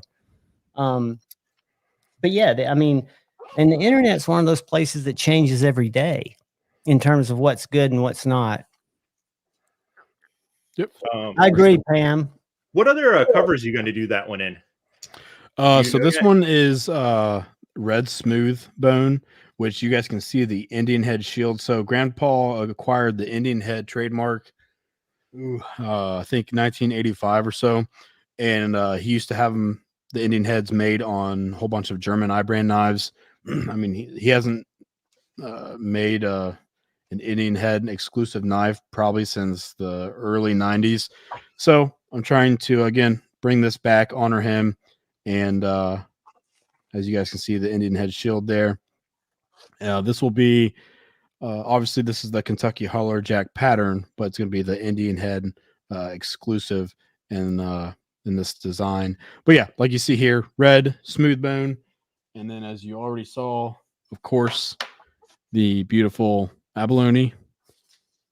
And I just submitted, this is pretty bad because I just submitted the order and I forget what my my third handle material. You said you got what, 6 or 7 in the works? I could see how it could get confusing. Are you doing like a wood possibly, or no? I can't stand wood. Yeah, I don't even want to deal with wood. Is that a warranty issue where you have? Because I used to work in a wood shop, so I know that if you treat it, you can have wood that's going to have issues down the road. I just don't want to deal with it. You see cocobolo wood, and I don't want to point out specific brands, but this certain, or so like a brand will make a knife with cocobolo wood, and the first run looks really good. Then a year down the road, they'll make it again with cocobolo wood, and that just absolutely, looks They're like crap. Four main lumber companies that I'm aware of. So you're going to order your cocobolo, your walnut, whatever you're ordering from manufacturer or suppliers, and what you get is what you get, and you have to work with what you have. Like it can make or break the knife, and Austin knows how much of a pain in the ass I am because you're good, man. I've often said, yes, I like that one. Send me that one. That's right. No, I just I mean, there's a lot to be said for touching, feeling, and looking at the one you're going to buy. I hate when I go, and they always do it because they think it's a service. They don't want to sell you the one that's on the counter. They always reach down for the one in the glass. I'm like, no, man, I want that one right there. Right. But it's got fingerprints on it. Yeah, but it's ebony and stuff like that is a little less problematic than the high grain woods. If I were to do a run, it would definitely be in the ebony wood, just because it always seems to be consistent, whether it's what's up, Edgy? Finch, Great Eastern Cutlery, or Shatton Morgan. But yeah. Do you do bone much? I mean, is that something that the other one was boned? Yeah. The red. The smooth bone. So the smooth bone, to me, I have a hard time telling, again, idiot acrylics versus bones versus. No, I get it. It is difficult because, I mean, you can put a beautiful polish on a micarta and it could honestly look like a bone. But unless you once you get it in your hand and feel it, then obviously you can tell the difference. But yeah, I think what I'm going to do is keep on going with the acrylics, the abalone, mother of pearl, and just see where I can take the bone colors, which kind of reminds me, I think my third one was a orange or blue bone in this Kentucky Holler Jack pattern. Don't quote me on that, because maybe you really like what you said, I have a lot of projects in the works. In one of the lower price ones. Maybe that's how you set yourself apart. Even though you hate fixed blades, you got to carry a Jack Wolf. Take one out and just. I mean, that's not. There are other ones I would send you to carry, but see what it does for you. Because I hated them. I had no use for them. And what I love about them, while G-Ball's in here, is they always pass a spine whack test. The only knife we should ever spine whack. That's right. So, do you have any of the other ones sitting around that look kind of similar to this guy? I do. Those Mountain Mans are in another room in a beautiful locked up case. So that, now the fact that you mentioned that, I have a ton of like Grandpa's special factory orders, the SFOs, where he and Bill Howard at the time, who's now obviously the owner of GC, but he was like the master cutler at Queen and Shatton Morgan for 30-40 years. For, I don't know how long, definitely a long time. 2005 or something like that. Yeah, so I think 2005 is when he kind of quit Queen and Shat, and then obviously moved to the other side of the city, opened GC, and rock and roll with that. And what's up? Sorry, I didn't mean to interrupt. I was just talking to somebody in the chat. I got to hook somebody up with a wrench. Go ahead, keep talking, guys. Yeah, I have a ton of SFOs that Grandpa and Bill worked on together. I mean, Doctor Knives, 3-bladed Stockmans, 4-bladed Congresses, English Jacks. I mean, I probably have 200 or 300 of his SFOs that really were all brown jigged bone, orange corn cob bone. I was referring to the one that you got in the works, though, that's coming out. What's that? Oh yeah, okay. Talking about this guy right here. Moderator. Yes. Your links. There you go. Yes, sir. This is called the Appalachian Ridge Runner. Now, I submitted the down deposit for this back in December and was told, around April or May, before Blade Show, it would be finished. Well, that came and went. Obviously, June came and went. And so now here we are in July. Be similar in idea like with the 154? So yes, this will be my last S90V super steel titanium, integral titanium bolsters and liners, fat carbon knife. So obviously I'm going to be moving more towards the Kentucky Holler Jack and different designs like this. And again, I want to keep them around $100, where like this one, the Ohio River Jacks, the Lake Champlains were $199 to $165 to $150. I'm trying to match this somewhere in the middle of $175. So hollow ground, belt satin, fat carbon S90V for around $175 is my goal. And I think once these get here, obviously I'll be able to market it and get them sold and let people Unless enjoy your them. margins just don't match up on the 2 price points, I would think as you continue to grow that you eventually offer both price points with both styles. If you've got if you've got, I know it probably takes longer to sell a run of the more expensive ones, but Oh, Shane. I see a lot of I can see both price points drawing different buyers and the same buyer. That's a very good point. So I have obviously done, so this will be my 3rd OEM in super steel titanium. I want to get 3 or 4 of these guys out. I have 2. So this is the Kentucky Holler Jack, and then I already have 2 more in the works as well. And like what you said, maybe I'll eventually revisit the titanium and S90V route with the modern. Well, you'll super always have steel, the pattern, and you never know if people points. start screaming for it. You're building up demand in a case, and it's just a good way to. What's up, Gary? I think it's really cool. I still want you to start carrying a fixed blade. That's the first one I got. Like a small dog, you just won't let go. How about That's right. It's all good, man. Yeah. How about you wrench Gary? And did you see this question I put up there, Austin? Gary was wondering if, or the last Ranger, if your grandfather carried any modern knives, or was he strictly traditional? Oh, he was strictly traditional. I mean, we're talking about Shat Morgan, GC case. Pure traditional, old school GEC style slip joints. And he I don't really think he ever carried like a modern flipper knife. Or How about even like a buck 110? Like back in the day, that was the modern. Yeah, right. I don't think he's ever even had a buck here. When you think about it, it's all relative to what you don't like now and what my granddad probably didn't like. It was like what we think is modern now. They thought that was kind of the next fad when they'd been used to what they'd been used to for 80 years. Yeah. Right. I think Grandpa saw carbon fiber handles on a knife in like 2013 or 14. And he thought that was like the ugliest thing he's ever seen on a pocket knife. Which, hey, I get it, man. I would have liked to have had a beer with that man. That's right. It would be like if we saw a pocket knife with carpet on the scales from what they were used to. Yeah, right. Also, it's very good to see you in the chat, Gary, and I hope you're doing well. And you're a mod now, Gary. You can put Shane in timeout. Is that the same abalone you used on your exclusive, or is it a different? Same one? Yeah, same one. I mean, well, I don't know who Jack Wolf's OEM is, so I don't know where they got theirs, their abalone from.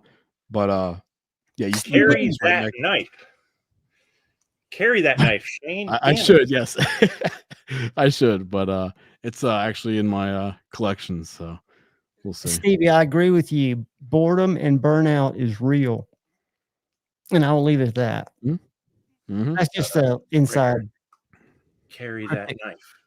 Carry it, dude. I've got a slip. I'll send you. You're scared to just drop it in your pocket.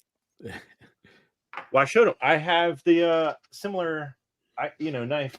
Where did I put it? Anyways, I carried in a sheath like he has for his Spyderco, like the hip one from Joe from Lancelot Leather. What did I do with that damn thing? Stuff's everywhere. Y'all, Chris229 is going to be responsible for our subscriber giveaway tonight. And if you're a channel member and you haven't gone to the top of the chat where I've got the link pinned, leave a comment in the video up there for later. You don't have to be here to win. Just leave a comment. Sorry. Go ahead, guys. Oh, no, I'm still harassing Shane to put his knife in his slip that he has like this. And then, because this is a little bit big for just a pocket dropper to me, but this makes it an excellent Goes right above my back pocket. That's perfect. Jared swears by those. I cannot carry one. I tried one. Now, it wasn't one made by Lancelot. It was made by, it was an inexpensive one, but just the cantered sheath on my belt. Right over my back pocket and doesn't get in the way of my back pocket, and I don't feel it. Doesn't like poke me. I have plenty of stuff coming over my belt that it's not rubbing against, so you know it works out. I'm not a little dude. There's plenty of me all over this place, and that's thin. Let me make you bigger. Dude, appreciate it, Stevie. Come on. Thank you, man. Yeah, that thing's awesome looking. Yeah. Should Fan be, of the mountain man. Yeah, I was surprised just how many comments I received on it at Blade Show and how many people picked it up. And like they, of course, they asked, do you have some available to sell now? And I didn't. And then they would ask, well, what's your price on this prototype? It's like, I can't sell a prototype. I gotta use it to obviously do this stuff and to market and whatnot. But that made me feel good. I need to have a little bit more confidence in my own designs, which I do. I do enjoy designing my own designs, but it's always good to just see people pick it up, who you really don't know, and just see them admire the knife. And obviously, when these come in and I can sell them, it'll be fun. And that's got mine. Both of mine don't have. It's a cam tang, and this one's obviously cam tang because it's lock back. But none of the mountain men have a half stop. Yeah, right. So, yeah, they really don't. I can't think of a single one that has one. I not only think that's a great compliment when somebody can appreciate your knife, but and I'm not pro OEM calling it out or non-pro OEM calling it out, but I do kind of see the logic. I know both ways. Ben might not want to disclose it, but one is you want the knife to stand on the design. So if you've got a good design and you send it to 3 OEMs that are capable, they can probably make 3 pretty close goddamn knives. It's the design that makes the knife work the way it works, operate the way it operates. Fit and finish is typically design driven. So not to interrupt you, but you probably saw that with the nip slip with Lefty's. I think Lefty had QSP, Concept, and QB. I could be wrong on that, but ultimately we went with QSP just because even though Kevin and Colin sent that same 3D CAD drawing to all 3 of those OEMs, they each were a tad bit different, with QSP obviously being the closest and best one. So when the nip slip does hopefully finish here in the next month or so, you'll see just how good that quality was. I did a review on the prototype, and I think it was the final prototype. It had kind of a yellowish, brownish handle, if I'm remembering. It's on my site, but that's a knife I really, really want. I've been kind of a nip junkie. I don't know why, because it's not my style, but the slip joint is great. It reminded me, not in style, but just in uniqueness, and a lot of people will probably hate this, but I love Jacob Lundquist's little Vanish. That's like the variant PE, the one that's kind of sway back, weird blade. It's just a great little cutter. And I think the nip is a great cutter. And in a slip joint, it was so much thinner. Yeah. That's really what surprised me about it, how thin it was. Kevin and Colin did a great job with that. The nip slip, just like the Lush, will be an exclusive only through our website, traditionalpocketknives.com. And we have 3 different options. Dark Matter Glow, which will go first, 80s, and yeah, I don't know what the third one is. Orange, it's kind of that orange color one, right? Or did y'all pass on the orange? Kind of the orange. Maybe it is the orange. Yes. A great knife. And I love Lefty, but I give Colin so much credit because I was a big CM Designs fan before I ever knew Colin. I had one of his 2 sons, one of his Tuyas. And I do think that I jokingly say that because I think Lefty can probably give some objective, what he likes, insight to Colin, and Colin can take it and make it, where to work. And I haven't had my least favorite, even though I did review the proto of the Stout V2 and loved it. A knife kind of has to talk to you in the way it looks. So when it first came out, I was like, these dudes have missed the boat, because I didn't like it. Everybody else did, but people are different. And then the Growler, I think, was the second one. Bought it, loved it. Then I picked up the one that I've liked the most. This little guy. That's the Growler. that I need to get, I need to probably send this off to Yeah, QSB did a terrible job, or excuse me, QB did a terrible job on their grinds. that has nothing to do with it. And I did a huge job. It's nothing to do with them. I think that's 100% Javon original. It right is. there. That was my second growler. I have 3 mash. I mean, every other knife they've made, I've loved. And the Stout V2, I even had a pony Stout, but I gave it away on a Friday Night Flicks. I need to send that thing to Kyle. Something about it's just not. It's not me. It's a little big, a little clunky. Great knife. Love the materials. Love the fit and finish. Love the detent. It's edgy. The Stout's uglier than alimony. I agree. Thank you, G-Ball. Appreciate it, man. Appreciate all the support. Thing about this community, not that we can all have different opinions, but we all like different shit. And I'm the perfect example of someone who would not have considered a slip joint. If you'd have asked me, I would have bet a lot of money that I would have never even looked at one, much less bought 30. Same thing with fixed blades. I mean, same thing with a Strider. This knife, and if Kevin was here, he will just eat me up. The only reason I bought this knife, and I bought 2 Pro-Tech. You gotta be shitting me right now. Is because of what they call a clone, but it's readily available on Amazon. It's made by Grow. I ordered it to check it out. It's much bigger than I would like, but it made me appreciate the style of the design. Totally different price point. And from that, I bought 3. 2 Pro-Techs and a Strider that I would have never thought about because I hated this knife. I hated hinders. It's just weird how your jam kind of evolves, changes. I'm ready for mine to just kind of burn out. Well, I think that's what's so unique about the knife community and what I call obviously the knife family. But I mean, you have so many different knives out there. You have so many different designers. You got fixed blades, you got slip joints, you got modern folding knives. I mean, there's a pocket knife out there for everyone. And every price point, every style, every need you might have. Yep. And you really don't have to look that far to find that. I mean, YouTube's a great source. That's how I fell into the community it just happened to see a video get suggested to me that for some reason I watched. And it was downhill from there. There you go. And we haven't been able to get them off YouTube since then. That's right. I didn't do the channel thing for a couple of years, and only started doing that so I could sit on somebody's Knives Live. We've got to do that again. Even if we come up with a different beneficiary. I just thought it was fun being live for 24 hours. You and Austin's dad or Austin's grandfather both ate carbon fiber. So there you go. There you go. Perfect. Hey, Gary.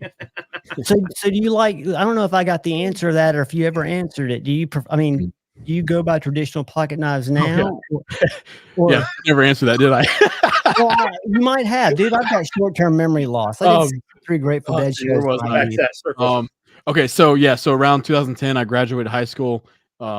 Grandpa had 3 websites at that time: ShattonMorgan.com, which was obviously Shatton Morgan Cutlery Knives, C. Reisner Cutlery.com, which was Queen City Q Queen Cutlery Knives, and then ClarenceReisner.com, which was more of his Indian Head, Fighting Rooster, Kissing Crane, Bulldog, stuff like that. So around probably 2013, 2014, there you go. That's a beautiful queen. Titusville, Pennsylvania. That's a true Queen Cutlery made knife right there. But around 2014, 15 maybe, I started helping him create one website, which was obviously is traditionalpocketknives.com. And then once he passed in 2016, then I officially combined all 3 websites into what is now traditionalpocketknives.com, and just rolled with that. And obviously, which would be the parent brand, which like traditionalpocketknives.com is kind of the parent brand of everything now. Yep, pretty much. And TPK kind of just started clicking with everybody, so people started calling me TPK. So I think you'll see it here. Yeah, so I always include like my website, and then I always have to throw in Grandpa's name, C. Reisner Cutlery. So I feel like I do a pretty good job of incorporating TPK, traditionalpocketknives.com, with Clarence Reisner, C. Reisner Cutlery. So you're supporting me, whatever. What's up? whoever does your artwork's on the ball. Absolutely, man. He did a fantastic job.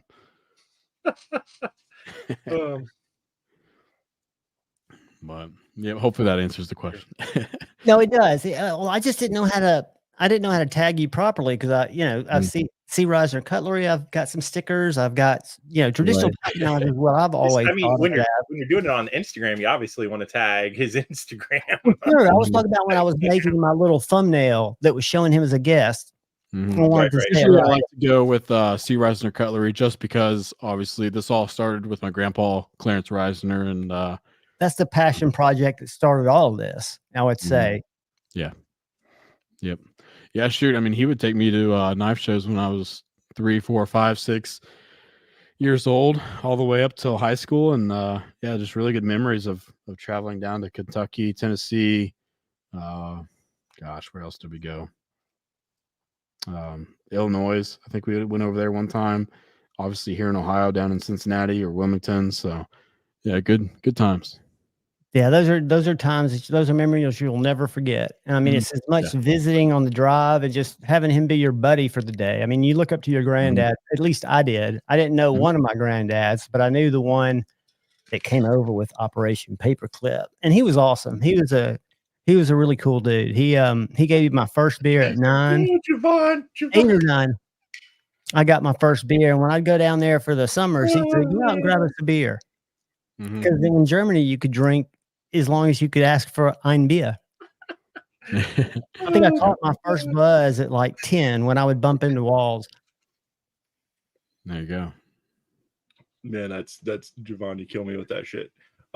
Yes, you have to, it's one thing to, you love your grandpa and stuff, but man, that background is maybe that background, but what you got to understand is, to me, that background was just my opa, my granddad. And then there's so much that we know about it and so much that we're just people caught up in it, so it's the history, it's the past. I look at it as he was a nice guy to me, and if he was a badass, more power to him.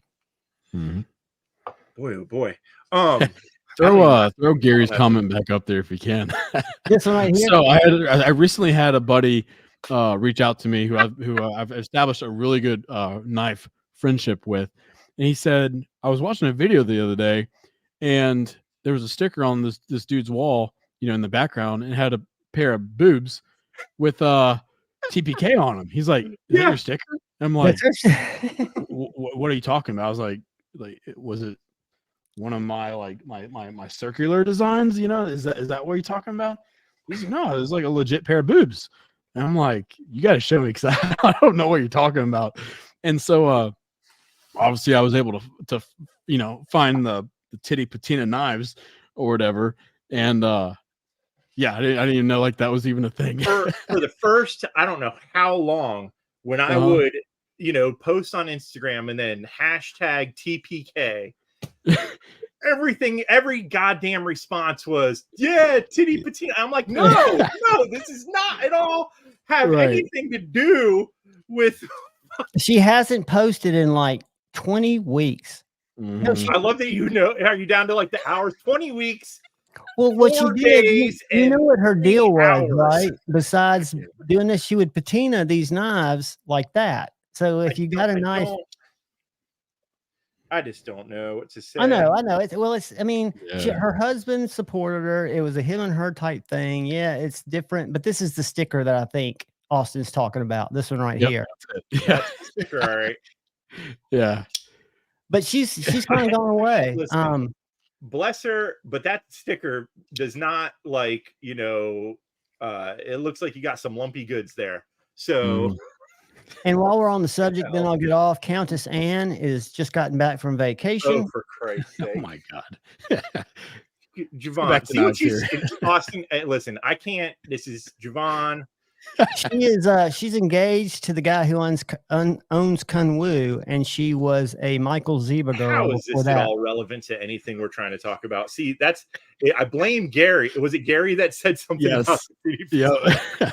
You get something in Javon's head, and it just goes downhill from there. Somebody sent me a post today, and I think it might have been Colby, but it was this shows up in my feed now, but knives don't. And it was a pic. Countess Anne is lovely. She's a sweet lady. She's the one that reached out to me when the second person was scamming my account. So yeah, we're buddies, but I've never met her. I'd move to Serbia for her tomorrow. You're a slight stalker. Let's just, admit it for what it is. Not really. She just shows up because we interact quite a bit. I'll comment on her stuff. But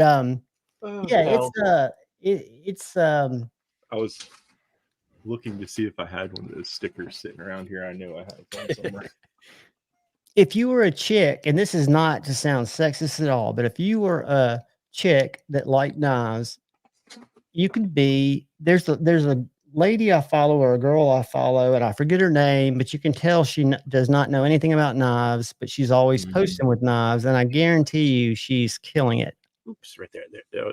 My fingers are backwards. That's the, yes. There you go. There you go. You did a really good job outlining that Shatton Morgan English Jack. I love that. Yeah, that's good. God. Dude, that's just sick looking though. I can't believe you're going to have those at that price point. Yeah. Well, I mean, I think I described earlier, I don't have to account for the 30%, dealer markup. So, cause I am the dealer, I'm, selling directly to, or through my website. So by keeping these at 175, hopefully, I mean, I still have to, they're still in the process of being made. So once I can get the final numbers, hopefully anywhere from 175 to 199, I can promise you that it won't be over 199. I'm not going to do a $200 knife. But yeah, S90V hollow ground, fat carbon, 3 bolster grooves, titanium, integral bolster liners. Yeah, hopefully 175. And I've covered this before, but like my Ohio River Jacks, I ordered like 1,600 of those things. I don't know. I was just immature, and it was my first ever OEM design. I was still young as far as being a business owner.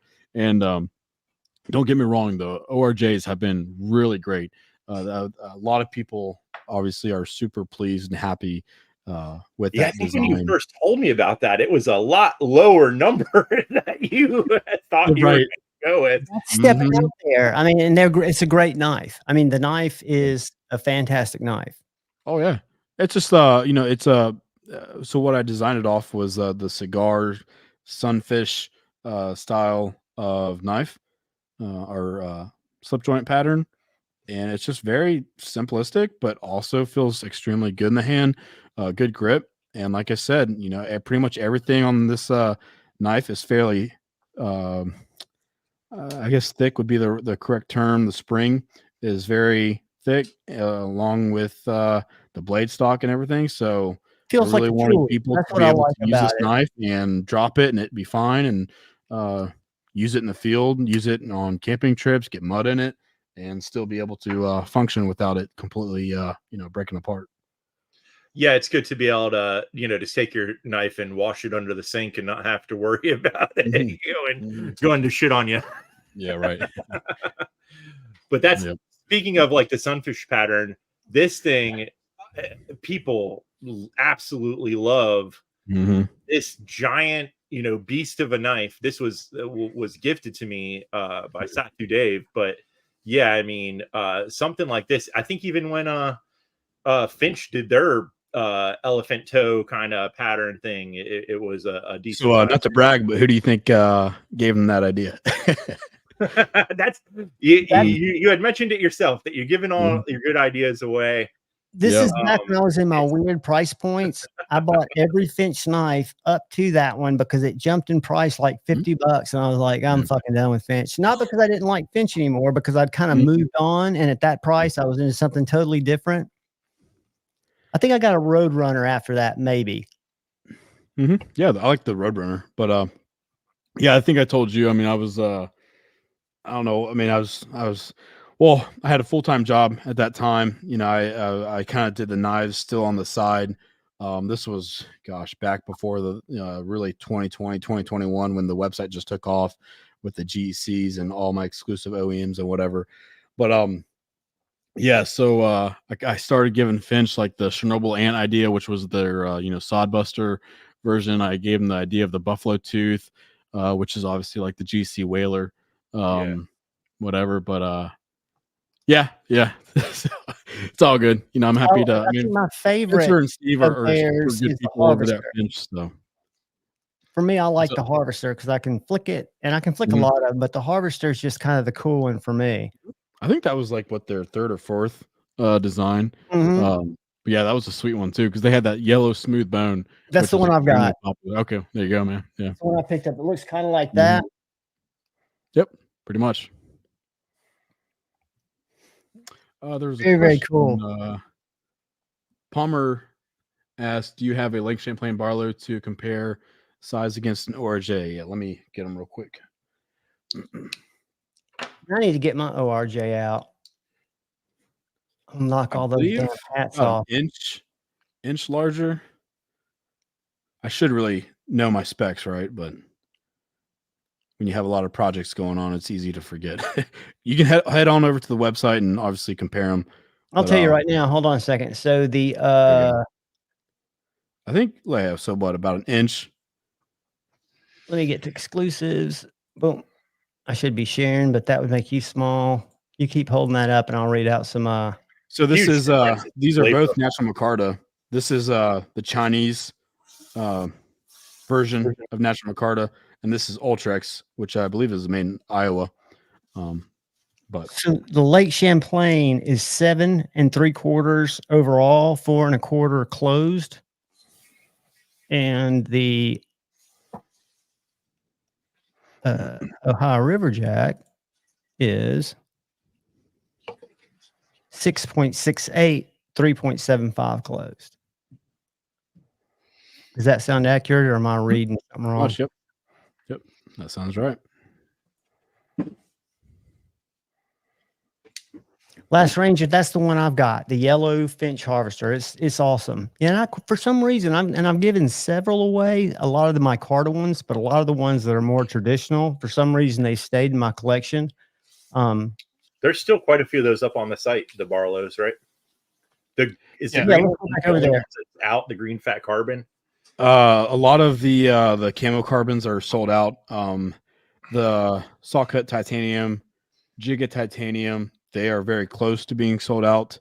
And then I still have a whole bunch of the micarta ones, which I kind of did that on purpose. I figured the micarta would be a little slower. Yep, Lake Champlain Barlows. Yep, that's them.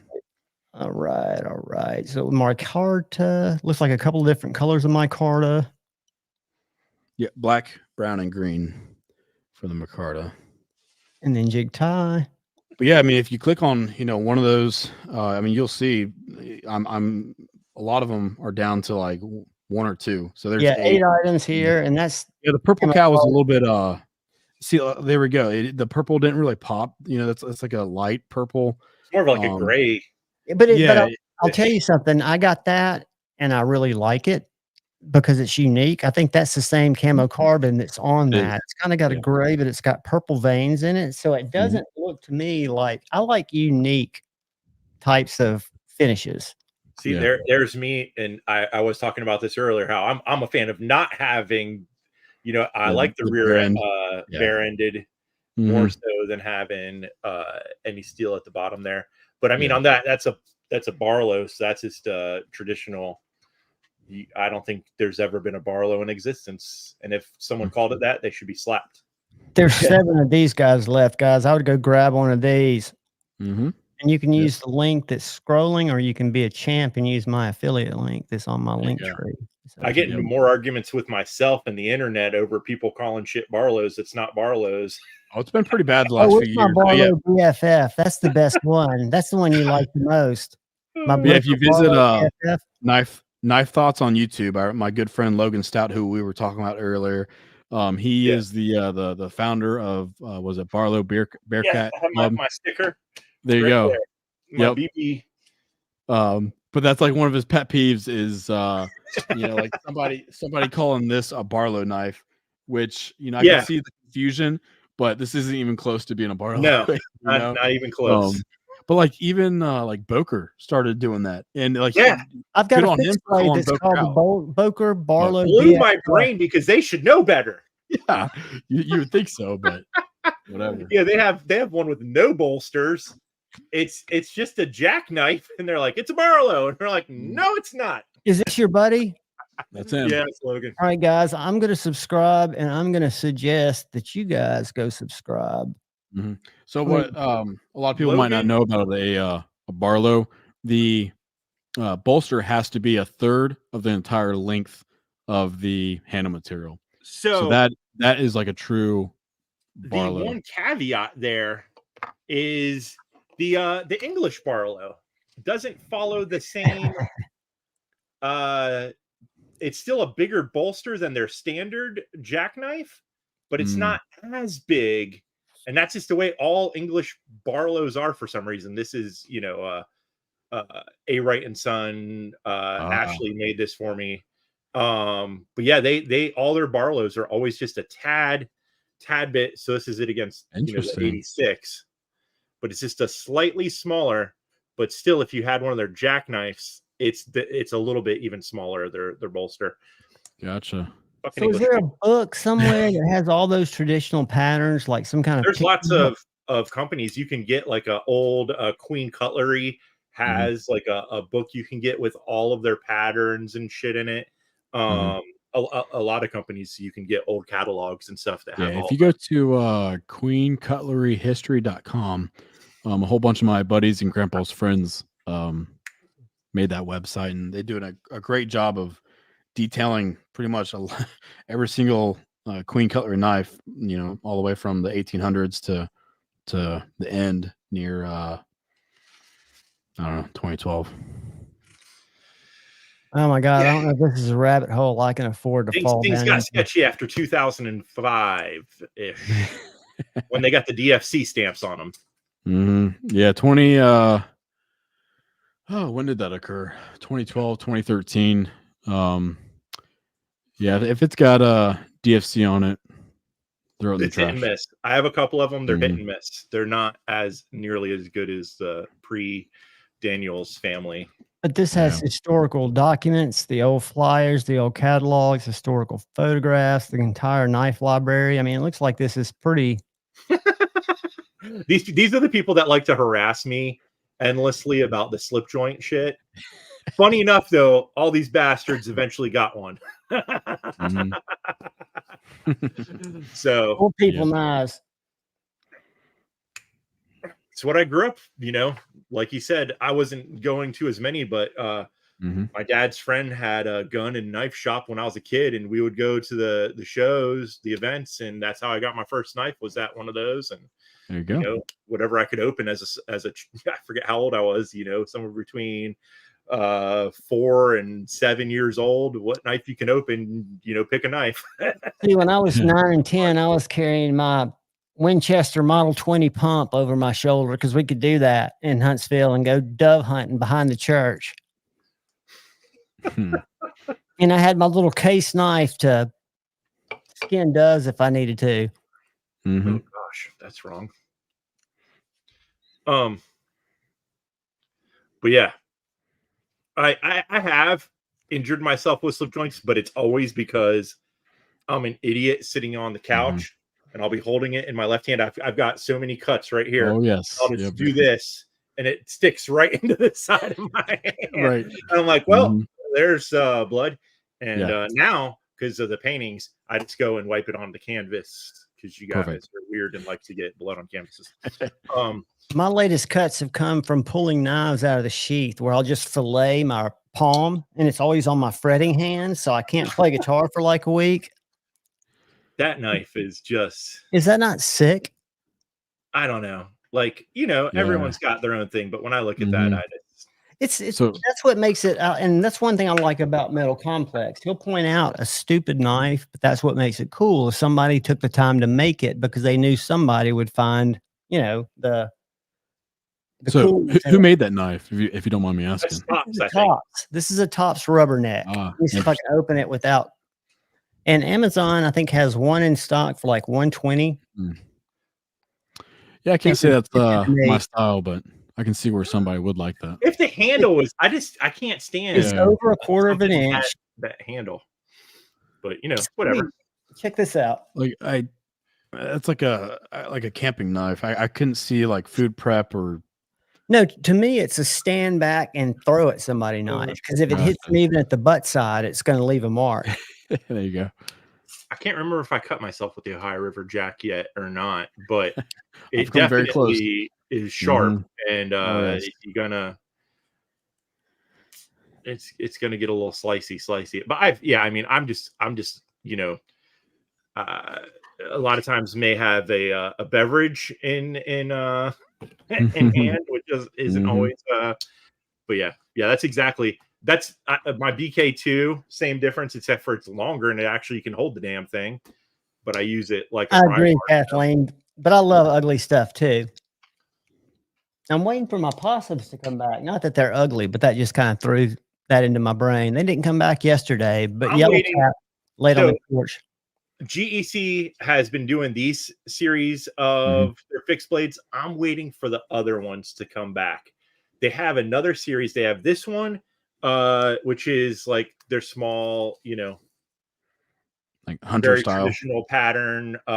They also, they're all traditional patterns. So obviously, and then they have the very small little guys, which I thought I had one sitting around here, but I don't. Oh yeah, if you Javon, if you go to my website, like I'll have them there. It's like the paring knives. Oh yeah, the GCs. Hold on. Yep. So, and the ones that stuck around, which I'm surprised, are stainless steel. But those were, if you go look at the numbers on those, because they've been out for a couple of years now. Like these guys right here. They didn't make a shitload of those. There was not a lot made. Right. And it's essentially the same thing as this, but without the lanyard hole and stainless instead of the was it that 3 set, Austin?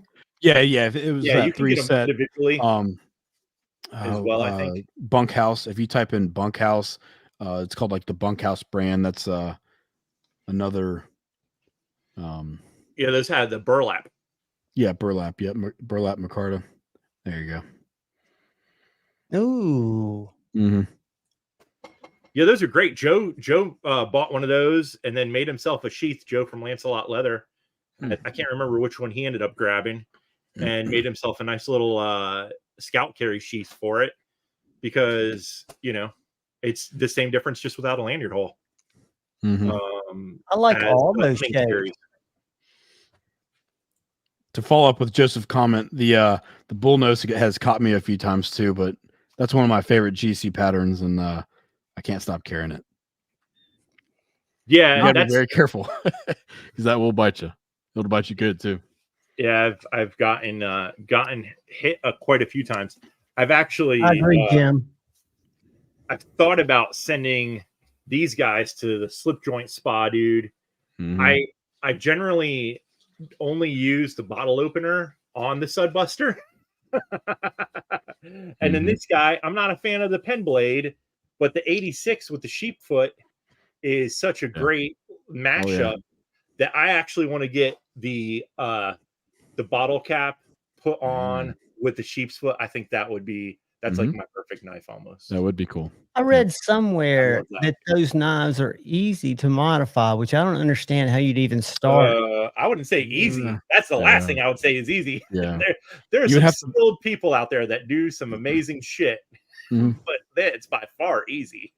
Well, easy might be the wrong word. I mean, not easy like putting bearings in, but that once you take you're taking that shit, you're hammering out all the pins very carefully. Yeah. Then you have to, it's like rebuilding the whole damn thing. It's so if you've watched someone build one of these things, it's not easy. Like every slip joint is like finished as one piece. So even if GC makes 500 of these, yes, will they be similar? Of course. I mean, but like this is grounded as one piece. So if you start taking pieces off and start mixing and matching, like it's just not going to be the same thickness. And slip joint spot is that dude does amazing shit. But so to get a blade delete is $100, and then to get like new handles done is around $200, and then blade swaps, I haven't talked to him about that, but yeah, it's slip joint. It's super easy. Send it to slip joint spa. Exactly. It's easy if you're not the one doing it and you just want to give someone a couple $100. But that's when like you're paying almost $200 sometimes for the knife. Then you're going to spend another $200 to get it modded. You got to love the damn thing, right? Or else it's That's the kind of thing that you're going to keep forever, right? I mean, it's going to be something that's part of you. I mean, most of them are for sure for me. And even like with this, I don't usually carry this guy that much. Just a traditional, oops, I'm trying to get it to there we go. I just want to get the sheep's foot only, or not the sheep, the spay blade, and get rid of the there I go, being stupid. Cut yourself. Getting rid of the little drop point on there and have it as just a spay blade knife. They came out with that pattern recently, but it was a little bit smaller. So if you send it to the spa, would they have the blade that you want to replace it with, or would you? No. It's got the blade. I don't want this one. Oh, so you want to have two instead of three? Remove it and then just leave it with this guy. Make a single. I got you. Yeah. If you visit my buddy Mike Moran, I think his website's MikeMoranKnives.com. Oh yeah. I've been following every now and then. Yeah, every now and then he'll disassemble a GC knife and maybe do some kind of modification with it or whatnot. Yeah, that guy makes some amazing customs. Yeah, those things look beautiful. Yeah, I was going to ask you which. There you go. got some blood to donate to the canvas here. All right, we got a little bit on.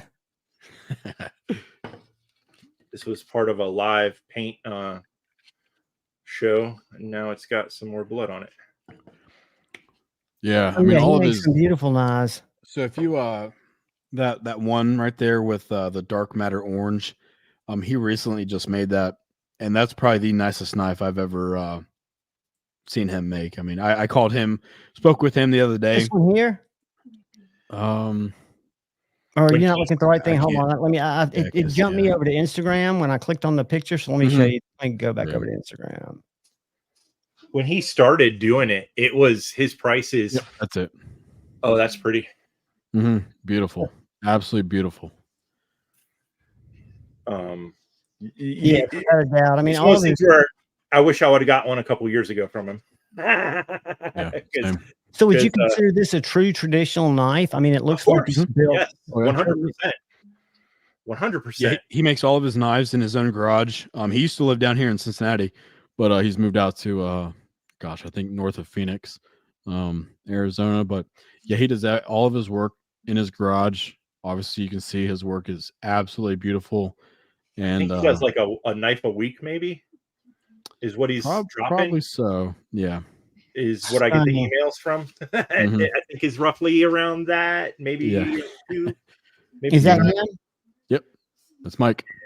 Dude does amazing work. I don't think I'm following him. That's you send me some stuff, Javon, and this is. I mean, now they're up to like 5, starting at around 5. I think is the cheapest you can grab one of his. But right there, see that with the cap lifter and the sheep's foot. What's hold on, this one here. Beautiful combo right there. Yep. That's the blades look like, are they satin? I mean, they look different. I think he mainly does like a satin finish. I forget what steel he uses. I think it's Magna Cut. It's all over he bounces around with it. It's not always the same, but he'll, as soon as he sends out the email, you go to click on it to see just even the price. It's gone. Yeah. He was taking custom orders when I first started talking to the guy, and he sent me some numbers. And if I sent him an email at this point, he'd be like, that's sorry. We've moved on from there. That's right.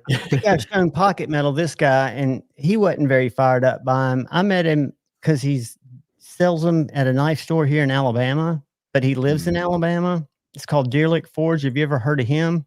Never have, no. It's small. I saw him at Blade Show. There's a cracked wood one, but he does these knives that are, I want to say they're in the $1,100-$1,200 range. But he forges whatever. Who am I to say what someone should charge for something? But no, but you didn't like. I mean, it doesn't look traditional to you, right? I mean, no, it does look. It's very traditional. It's just a lot of the patterns he does aren't necessarily my jam that I would go after if I was going to, especially if in that price range. I'm never going to buy a knife that's $1,200. Let's be goddamn honest. I can Me buy neither. a lot of knives for $1,200. Me neither, but I can appreciate the workmanship, I would think, that goes into it. Granted, I don't know what people value their time for and how long one of these takes. Hey, if he's selling them, good for him. Yep, Well, I'm sure the ones with Damascus and multi-blades are going to cost hundreds of dollars more than a single blade. I mean, wherever he's getting it from, or if he's actually hand forging his own Damascus, then that's a completely different. Oh, so you see, I mean, you can't buy one of those machines cheap now, can you? That's an old machine, isn't it? It looks like it is. Yeah, and he's right over like an hour away from me, closer to Shane. But it looks like his wife should be wearing a hoop skirt when you see shit like that's turn of the century type machinery there. Well, you meet this guy, and I've noticed this with knife makers. They're either super, super arrogant or they're super humble. And this guy is on the painful side of humble.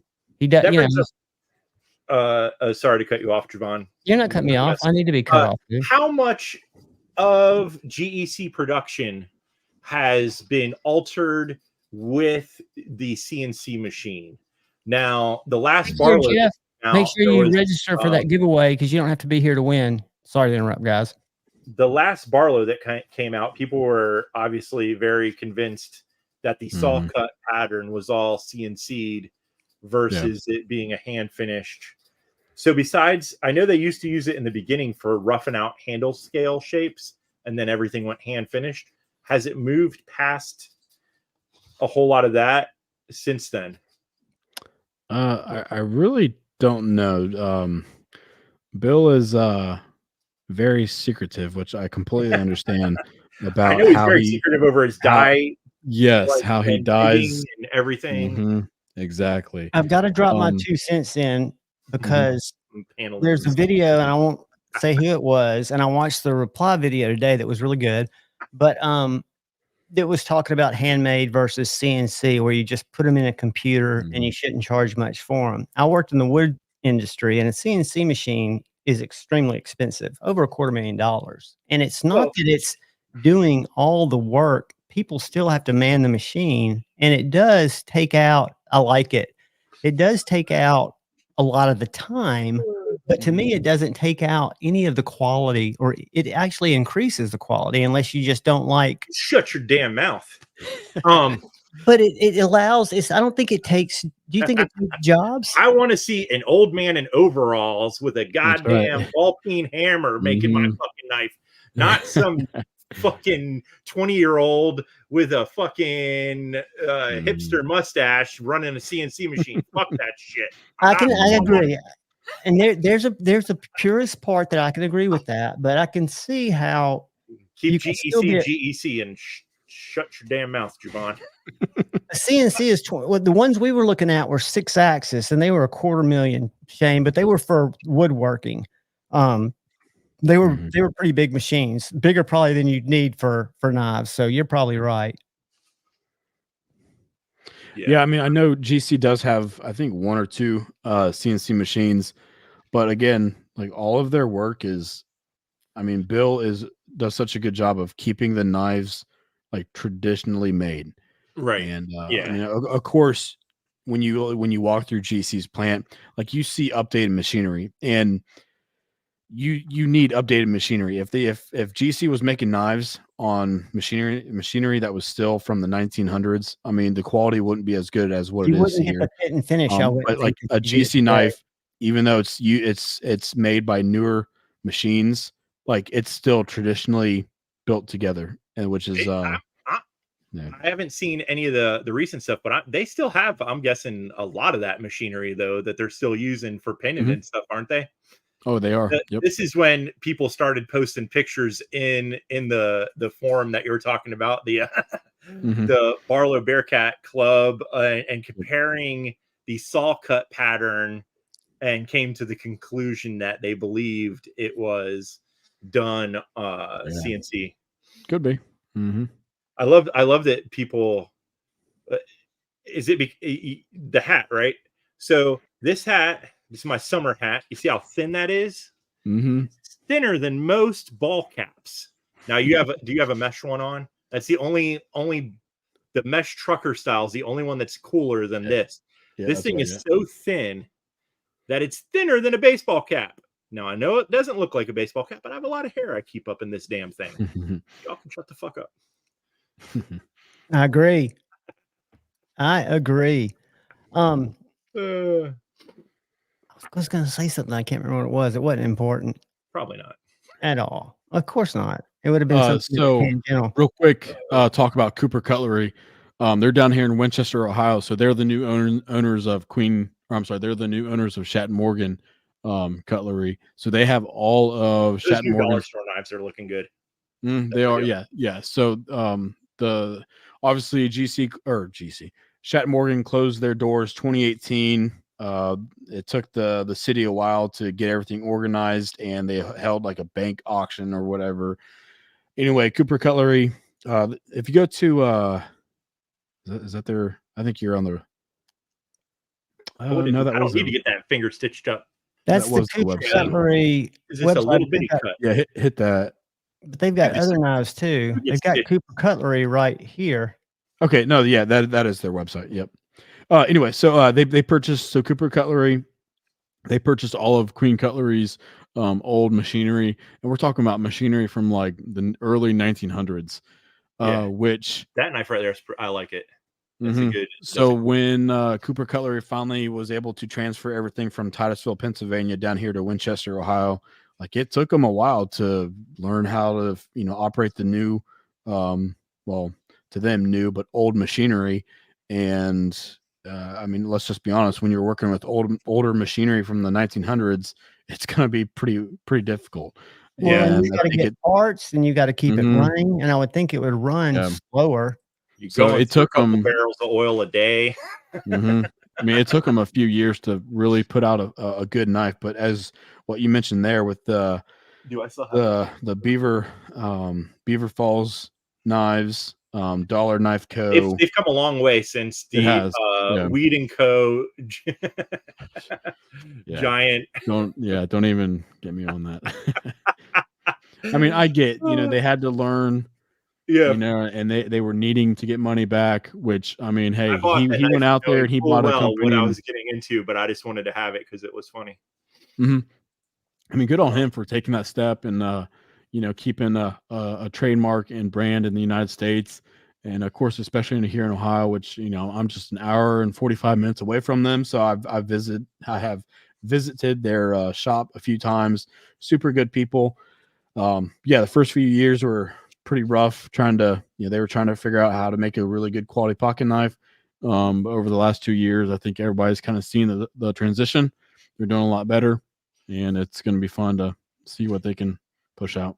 And I think that's great to see companies, because that's a big risk for somebody who's thinking about getting into small business, to take it on like that and then, work through those type of challenges and continue to provide customer service to keep people at bay, right? Yep, pretty much. I like the yellow one. They did. I don't know if they've done that a couple times now. The yellow with that red shield in it. I loved that color combo. A lot of people like that. Yeah. Kind of off-white. You see yellow. I saw off-white. Is that the one? There's the bone. It's just like a smooth bone, but this was a jigged, and it was like mustard yellow with the red little shield in it on it. And you don't see a lot of yellow jigged bone out there. I don't know. It just caught the color combo I liked. So to answer your question, Rob, if you go back to there, you go. Thank you. If you go, so Rob asked, why is Case so hit and miss? My answer is Case. Ever since probably they're just relying on their name. 2005, they're focused on quantity over quality. And once you start moving a business in that direction, then it's pretty much goodbye from that point. Case is like so. My dad, he obviously an older guy. He has no idea what the fuck Shatton Morgan is or GEC or any of these things. But if you mention Case, that's a good knife. That's because they're relying on that from 50 years ago. When people like my dad are no longer in existence, Case is gonna feel a hurting.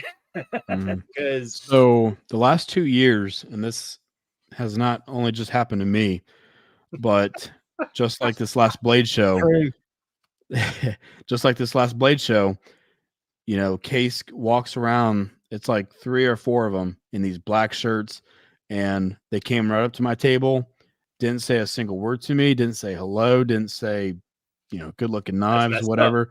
They just start picking up the knives. They start looking at them, like they picked up my Ohio Riverjack, they picked up my Lake Champlain Barlow, QSP Hedgehogs, and I mean it's so weird because they're like circled around that knife, examining it. Oh, for sure. Looking at it, and I'm standing there, you know, right there, just being as awkward as I can be, you know, looking at them, just to see if Hey guys, they, you got any you know, questions? yeah, right, yeah, and you know, it was just such an odd Such a experience, corporate and they, deal. It sounds like almost like they were doing the corporate thing. I guess, but they, you know, they did that last year as well, and just so weird. Like I'm not your true competition. Your true competition is like 200 miles away from you up there in Titusville, PA. You think you'd be paying attention to them rather than paying attention to me, Jack Wolf, whoever. So, but hey, GEC is yeah, go ahead and, you know, that's fine. Keep pushing quantity over quality, and like you said, here in 50 years we'll see who Big Red. remembers this. You know JB. He bought one of their new modern traditional looking flipper knives, and he's like, you know, he got a bad knife before, bought that one, and he's like, God, this thing's just horrible trash. Yeah. They don't. Yeah, they even said that they were at Blade Show. They had to go borrow tools from somebody because their knife wasn't. I guess they didn't like put any thread lock on it, and it was just falling apart essentially from people handling it. I believe that. I don't know, but yeah, it's they're too reliant on people just buying it from name recognition alone. Yeah. The best thing to prove how bad some of Case's best knives were made by Shatton Morgan. Exactly. I mean, people forget or just don't know. Like Shatton Morgan did a lot of work for like brands around the 70s and 80s where they would just, you know, hire Shatton Morgan to make their knives for them, but it would never have the Shatton Morgan stamp on it. You know, it would just have, you know, whoever.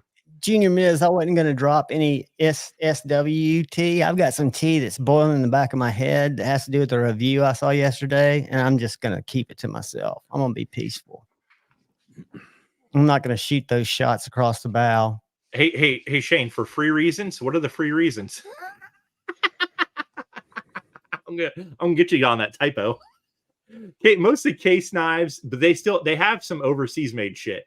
Surprisingly enough, it's like their Harley Davidson line. It's the most confusing shit I've ever seen. They have overseas knives that are Case / Harley Davidson. It's rather funny. But you know, the good thing about Case is you can buy a budget sodbuster and then give it to someone like Box Creek, and then they can make it what it should have been. Yep. But you know, whatever. I listen, man. I'm not trying to say it. It's just two American made, like two names that are like you synonymous with American, and that's the one that's being made overseas. It's fucking hilarious. It's my same problem whenever I see a knife that's got an American flag on it that's not made in America. I'm like, that's just the most fucking hilariously stupid thing. I'll give you a hint. As somebody who used to be in the community and do reviews and publicly dropped out of the community because the community was a bunch of shit, and now is making videos about the community protecting. It's just, you'll find it. It's and I don't disagree. It's just the delivery. And one of the quotes in there was, they have a hard time working in the knife industry, and that's their passion. I'm thinking it's all in the delivery. Is this a lockback, Joe? Yeah, I was going to ask Joe what year, because I'm kind of curious to, and if it's a lockback. So what year? My lockback does have a little bit of blade wobble on it. I'm not going to lie, which is very common, even in GCs. Yeah, it's just trying to get that exactly perfect. If you watch the video of them making the damn knives, it would kind of make sense. Literally hitting that shit with a hammer. Lockback. Yeah, the lockbacks are my Queen, branded is, solid. There's no up and down. Once it's open, that's just it's a solid, knife. But the lockback does have a little bit of blade play. That's just. I've had 2 of those, Rob. The juniors or the little side busters, and I really liked them, and they were both off. Mersault comment. Let me just close that. He's just checking on you. Yeah, he just wants to see if I'm still. Did y'all see the Kunwu slip joint on a totally different? No, we didn't see that dumb shit. It's totally different. Did You see the American Blade Works one?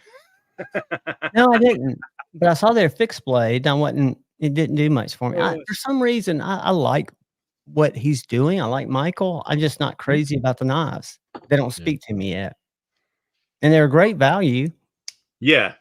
The fact that he's making an American-made titanium with Magna Cut, 320, 325, what the hell else it is. Yeah. I mean, come to shit on.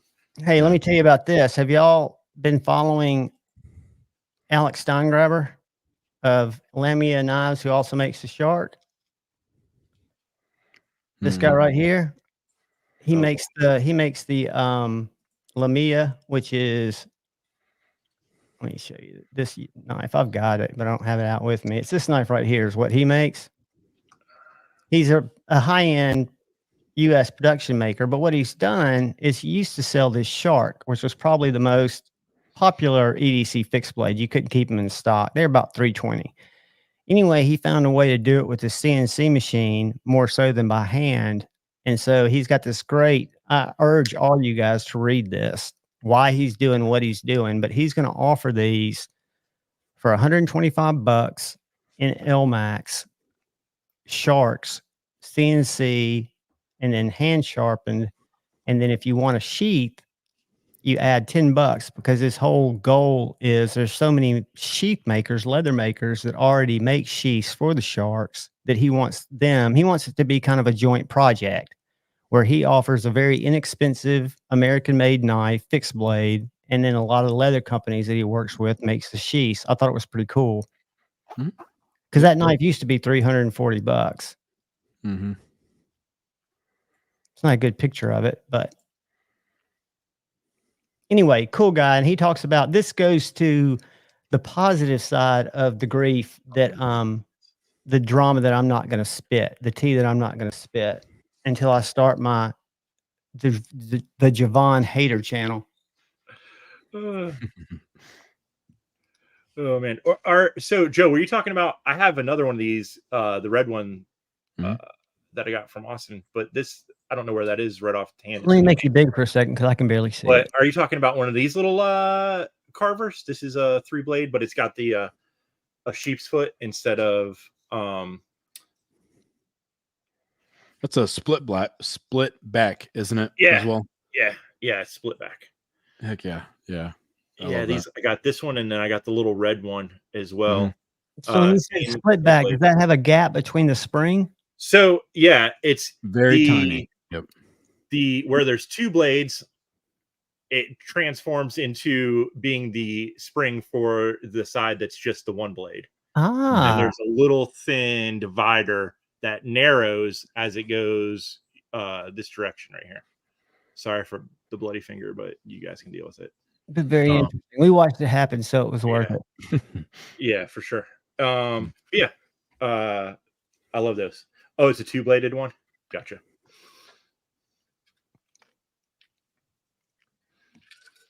Joe, send it to Instagram, and I should be able to pull it up. So Medford has their slip joint version, obviously called the Gentleman Jack. You can probably see it on my website. I think the last one just sold out. Shane, it's your buddy I'm talking about.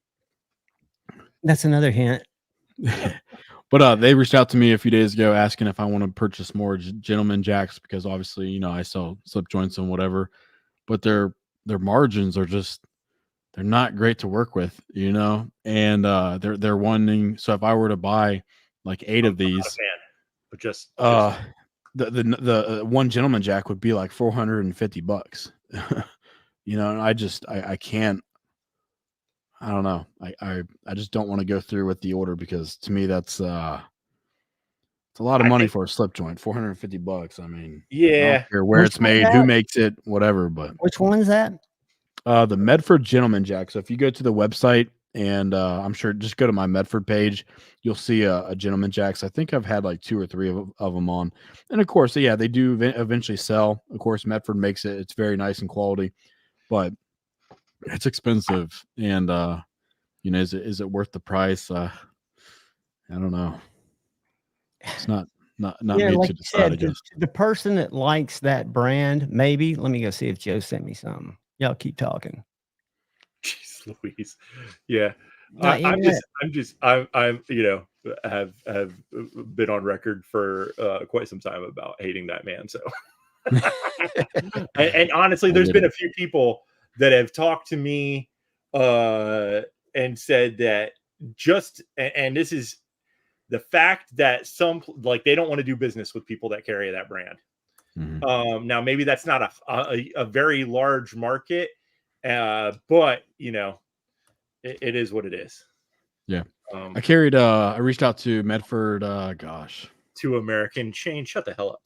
Was he nice to you? I've had several conversations with him. He was a very nice guy. He's fairly nice to me. When I first reached out to him in like 2018, 2019, I talked with I forget who like the second guy in charge over there is, but he was, you know, just like almost interviewing me to, you know, when I told him I was interested in, you know, carrying a quality USA made, you know, brand or knife. And he was like interviewing me, and it just, the vibe was Didn't very feel odd. good. Yeah. It's like, you know, are you good enough to carry my knives? That's how I felt. And I'm like, it's a very strange vibe I just got, but you know, I really wanted to push the website, push myself. So eventually, you know, the conversation went well, and I started carrying a few of their knives, and they would sell almost right away. But you know, whenever that whole Blade Show T-shirt, you know, drama happened, obviously it hurt his business, and knives started to you know, slowly come back and not really sell too much or sell too quick. And yeah, you can see over the last few years, like I don't order many Medfords. I think it's the market's more flooded, and maybe it's because people aren't buying them. What I've always thought about him, and it doesn't excuse anything he says, but I think he plays a character. When I've met him in person, he's never even at Blade Show, he didn't strike me. That's terrible. Like you know, listen, we're not talking about this as a Marvel movie, and he decided to be, you know, whatever, Dr. Octa, whatever. You know, this is a real life human being saying some dumbass shit. So you're not only hurting yourself, but you're hurting everyone who carries your product. Exactly. Some people should just learn to shut the hell up. And I agree. And I've always said that about people that are brokers or any other business on Facebook that drill the other Alabama football team. It's just as petty, except his is much deeper, but you've got to look. I think some people have trying to make excuses for this man. No, very strong beliefs, whether they were Marines or whether everybody has different life stories. And I think for him, he's not concerned about selling knives to people, to everybody. I think he's one of those people that are like, fuck it, you know, I'm going to be me. And the things he talks about aren't agreeable. But at the same time, I think more knife makers should talk and let you know what their personality is, so somebody can choose what they're doing. Because the drama that I'm talking about, that I won't get into, y'all will eventually, it'll filter out. But it's pointing, it has to do with little knife makers and bigger people bullying them on social media and shit like that. And to me, there's just so much drama wrapped up in something that none of us really need to buy more than one of. So literally, I think if more makers would open their mouths, people could decide if they're buying from somebody. And keep in mind, I do have a couple of Medfords. That doesn't mean I believe anything he said.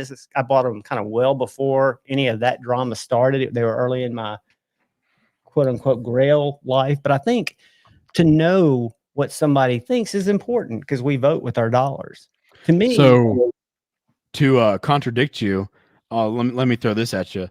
Bill Howard, you go on YouTube, he has like one GEC series where he's being interviewed by this like outdoor channel, but that's like the only video you'll ever see of Bill Howard, The talking only about one I knives. can find is like a tour that he did at the factory with Yeah, somebody. that's it.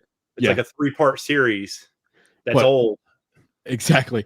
But what I love about that is like Bill Howard expresses himself through his knives. And I highly absolutely. respect that. Like he doesn't have to run his mouth on YouTube. He doesn't have to There we go. be Create around buzz social and media.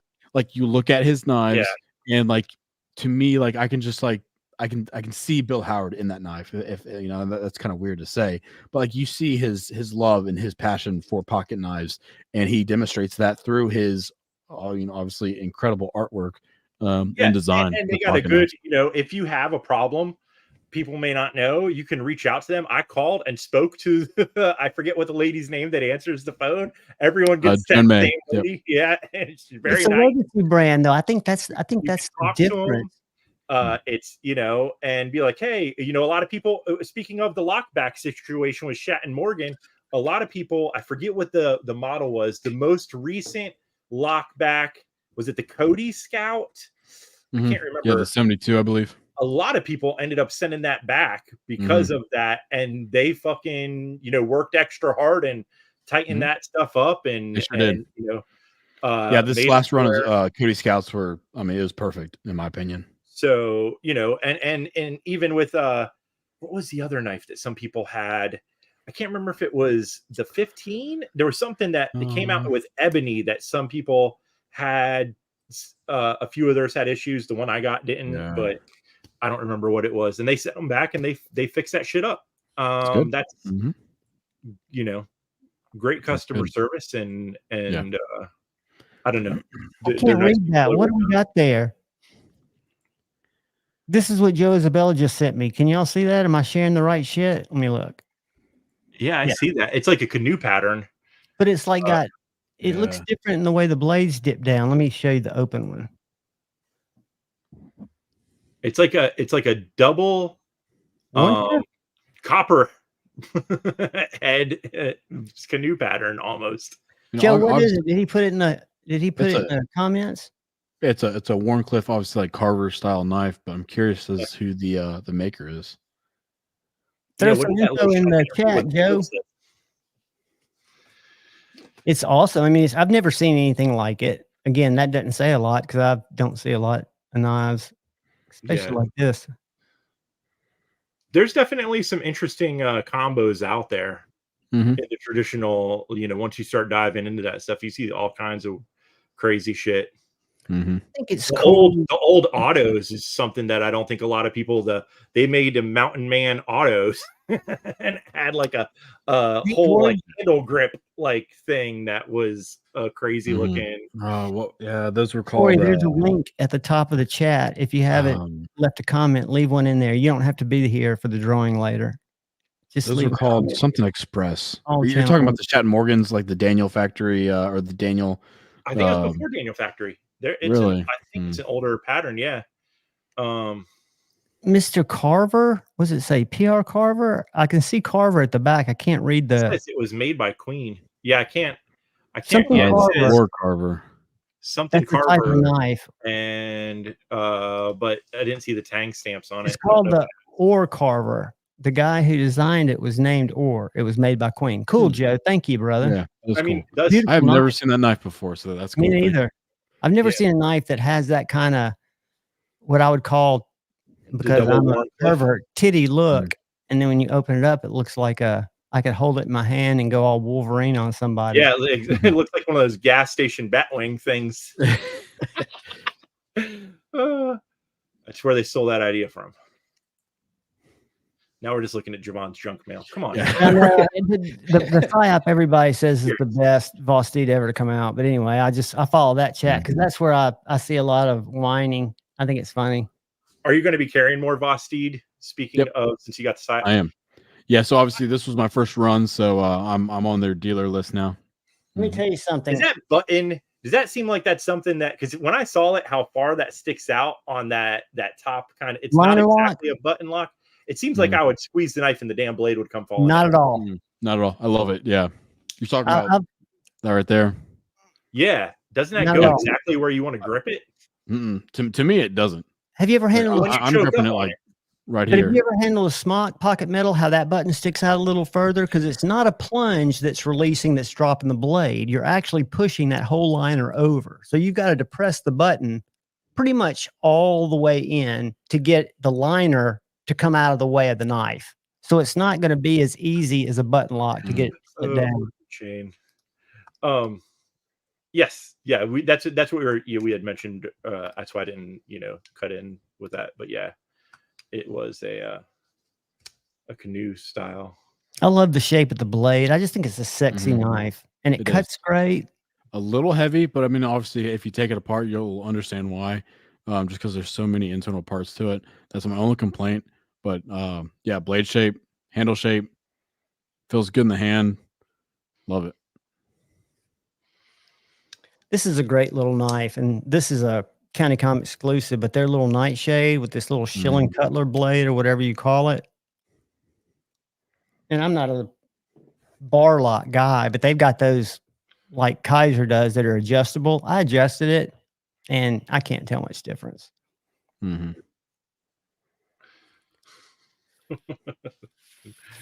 Absolutely ridiculous. I'm reading ridiculous. Yeah, I highlighted him saying that thing before. Oh shit. But I will say, if you guys, and I know all fixed blades in your mind are overpriced, but if you look at who are you saying that to? Me? Well, everybody. If you look at not me, some of these like fixed blades, this Best Tech made one. What I say is, can Bark River do it for cheaper?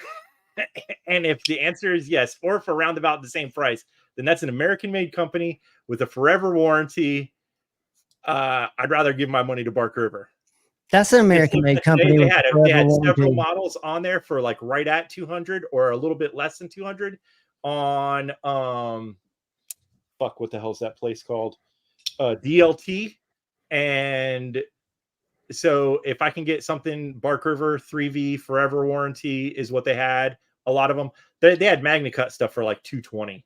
Dude, this is forever warranty, USA made, Magna Cut. It's got a more modern. I'm not saying anything against that. It's just a different style than my preferred like type of knife. Well, they do have a drop point, and I'll show it to you, but it's $200. I mean, handle scales, but that's whatever. I'm just saying sometimes you see these like even I love my Bark River 3V little micro, and I even like LT Wright. So I'm not disagreeing with you that but I think they're different animals, kind of.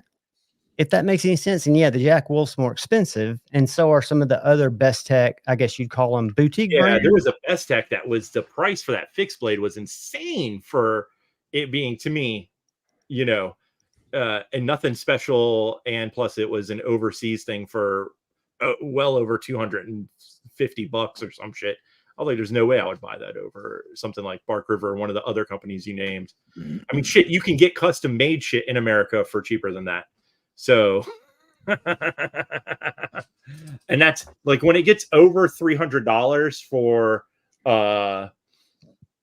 like a modern style knife, I'd rather just get something from Wells Blade Works. Is it the same look? No, I was wrong. These are $249. Yeah. The Big Idea American made are $300, but this is and I don't find anything if that's your jam. I mean, I'm not a huge fan of fixed blades with titanium handles, but well, and you can also go with micarta.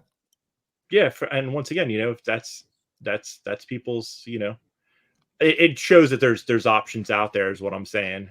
Yeah, definitely, That, definitely. And some of these are at 189 when you get it in the G10.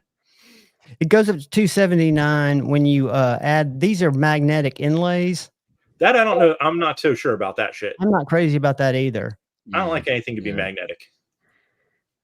Fuck. You know who's killing it as far as fixed blade EDCs? I mean, it's what they're known for, but Montana Knife Company.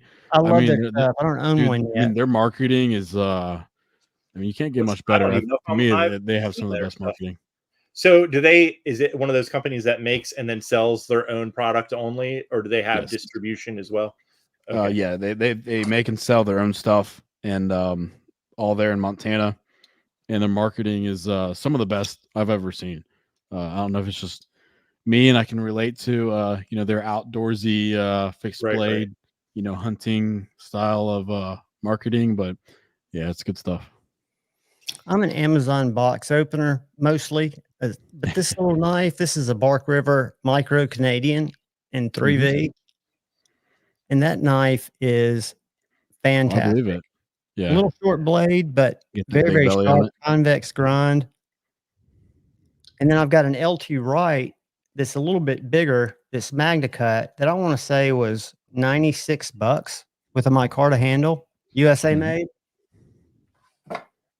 And then on the flip side, I've been dumb enough to fall into the Jacob Creates chickadee fetish. And those are like right under 300. And that thing's smaller than my hand.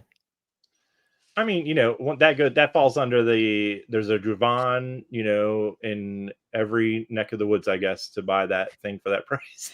That's true.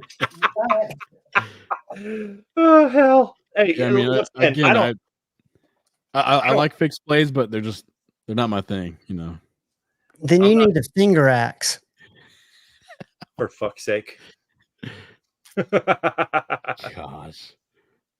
To me, that's just like his jewelry, that thing's ridiculous. I know, but you want to tell you something about this? I paid at White Mountain Knives like $120 for it. If you go look at my YouTube shorts, I post like this probably every other week. This always gets 10 to 13,000 views. It blows every other, and all I do is take it out, put it in.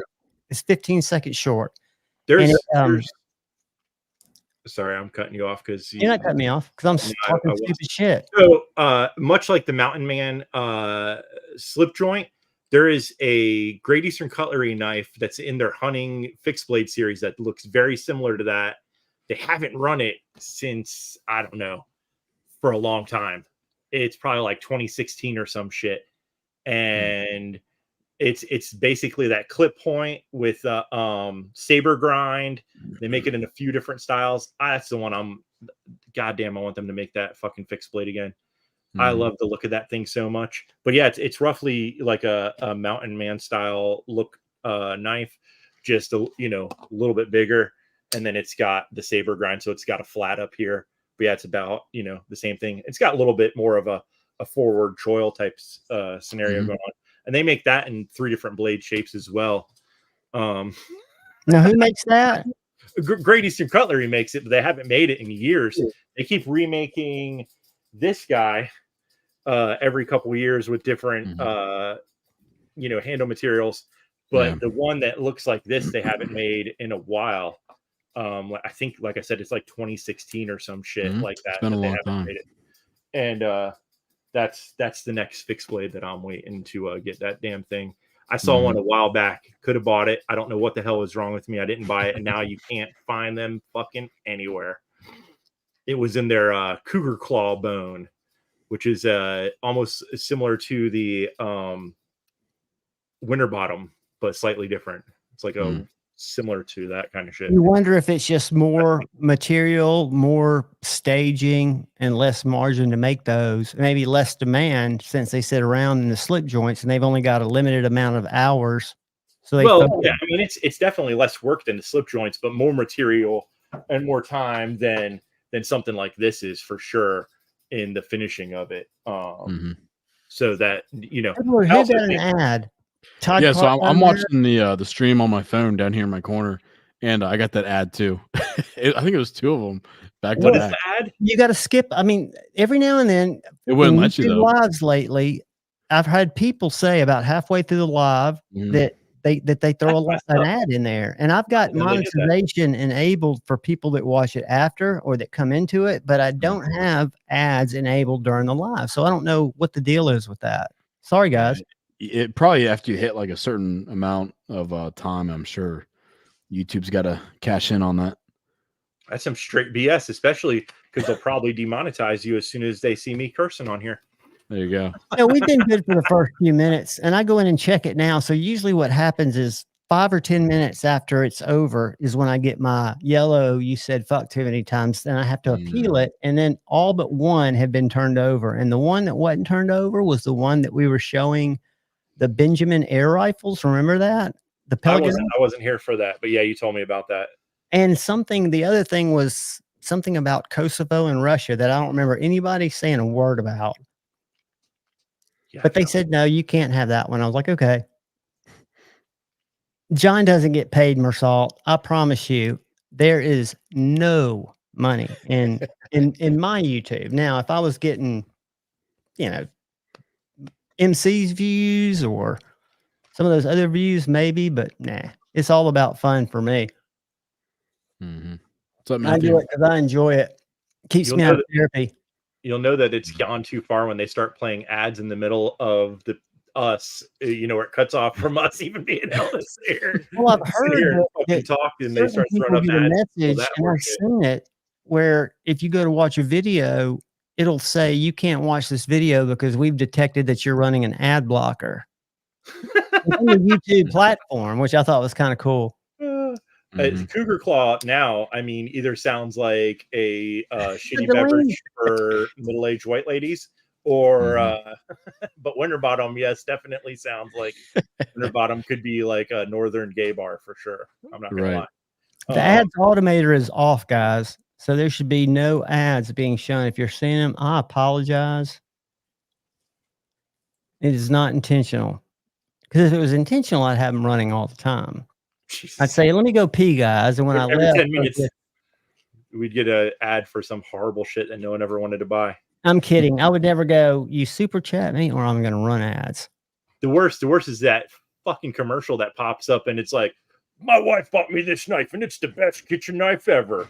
And if you've seen that ad, you know exactly what I'm talking about. And I just want to slap that guy and whoever that company is that makes that trash.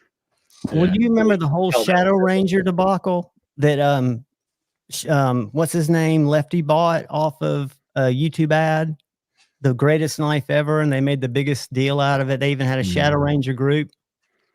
Taco Bell ads. I hope you saw a Taco Bell ad, dude. I tell you what, I don't need to see a Taco Bell ad because I will be on my way to the border. That's the only thing that gets Javon away from YouTube Live is fear that Taco Bell's going to be closed.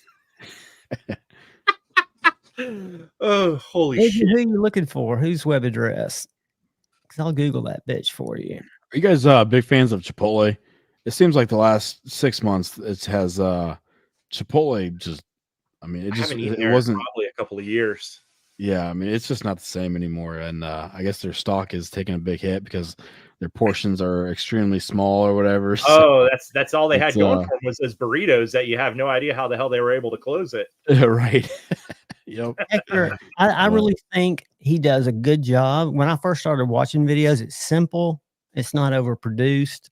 It's just, him. And I think people get used to him because you see him so much. Now, I'm not a fan. I've got issues, but at the same time, I think he does a good job. And I think he proves that you don't have to have all the bells and whistles to get a big following. And I think if there's 600,000 people in the knife community, that's good for everybody that's in the knife game. Oh, no. That's when you know the shit's got fucked up, is when you're getting Temu ads. Guys, I've seen some horror videos on Temu and how they treat creators, how they sue creators. Don't ever get in bed with Temu. And I see a little fit devil. That's all she markets. What's up, PNW Funworks? Hey guys, he teamed up with EDC Roundtable to sell his little handmade. Now this is probably the weirdest example of one of his pens. It looks like ET finger, I love his pens. but yeah, he makes his little hand carved pens and stuff on the EDC roundtable there. Guys, all the members, if you have not yet, leave a comment in that member video because I'm going to draw for it later. But go ahead in case you guys got to bail out because we'll probably be a little late. Leave a comment because I am going to draw for it. You don't have to be here to win. And then I've got a fixed blade that we're going to give away just to people in the chat. And we'll do that here in a sec too. What time is it? Oh, we got plenty of time till said factions on, right? Let me see. I think they're an hour. The transmission broke in the drive. I'm blaming it on the restaurant. I saw people pushing the car one time through a Taco Bell drive-in. It was like the best. Like, hey man, it was hot. It was in Florida. Shit probably overheated waiting in that line. You know, you gotta do what you gotta do. Oh man. We got plenty of time. We got 65 minutes. Listen to that.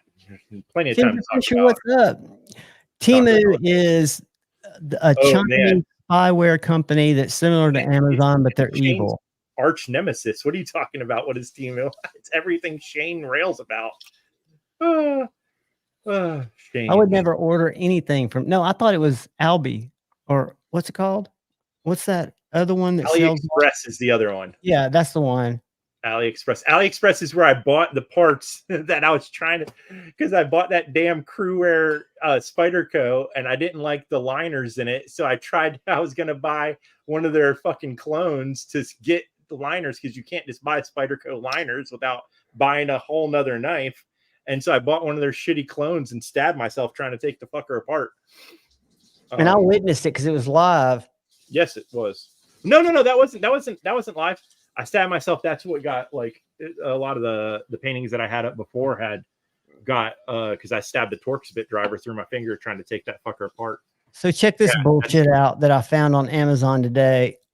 Oh Jesus. I was looking for my knife, this little thing. They're probably sold out now. There was one left. I think you have stock in that fucking Tops. No, I don't. It was given to me. Like I said, this was gifted to me to check out. And this knife right here pissed me off. Oh yeah, well, I mean that's what it's all about, right? The carrot knife. This carrot knife. What the hell does that even mean? Carrot knife. It's just we couldn't name it what it's supposed to be called, which is 90% of the shit they sell on Amazon is knockoffs of other people's designs. Mm-hmm. Yep. So I don't see how they don't. This is a good knife. I bought this and gave it away for what it is, for what it costs. That's not a bad little knife. Granted, the survival whistle sucks and it's gimmicky.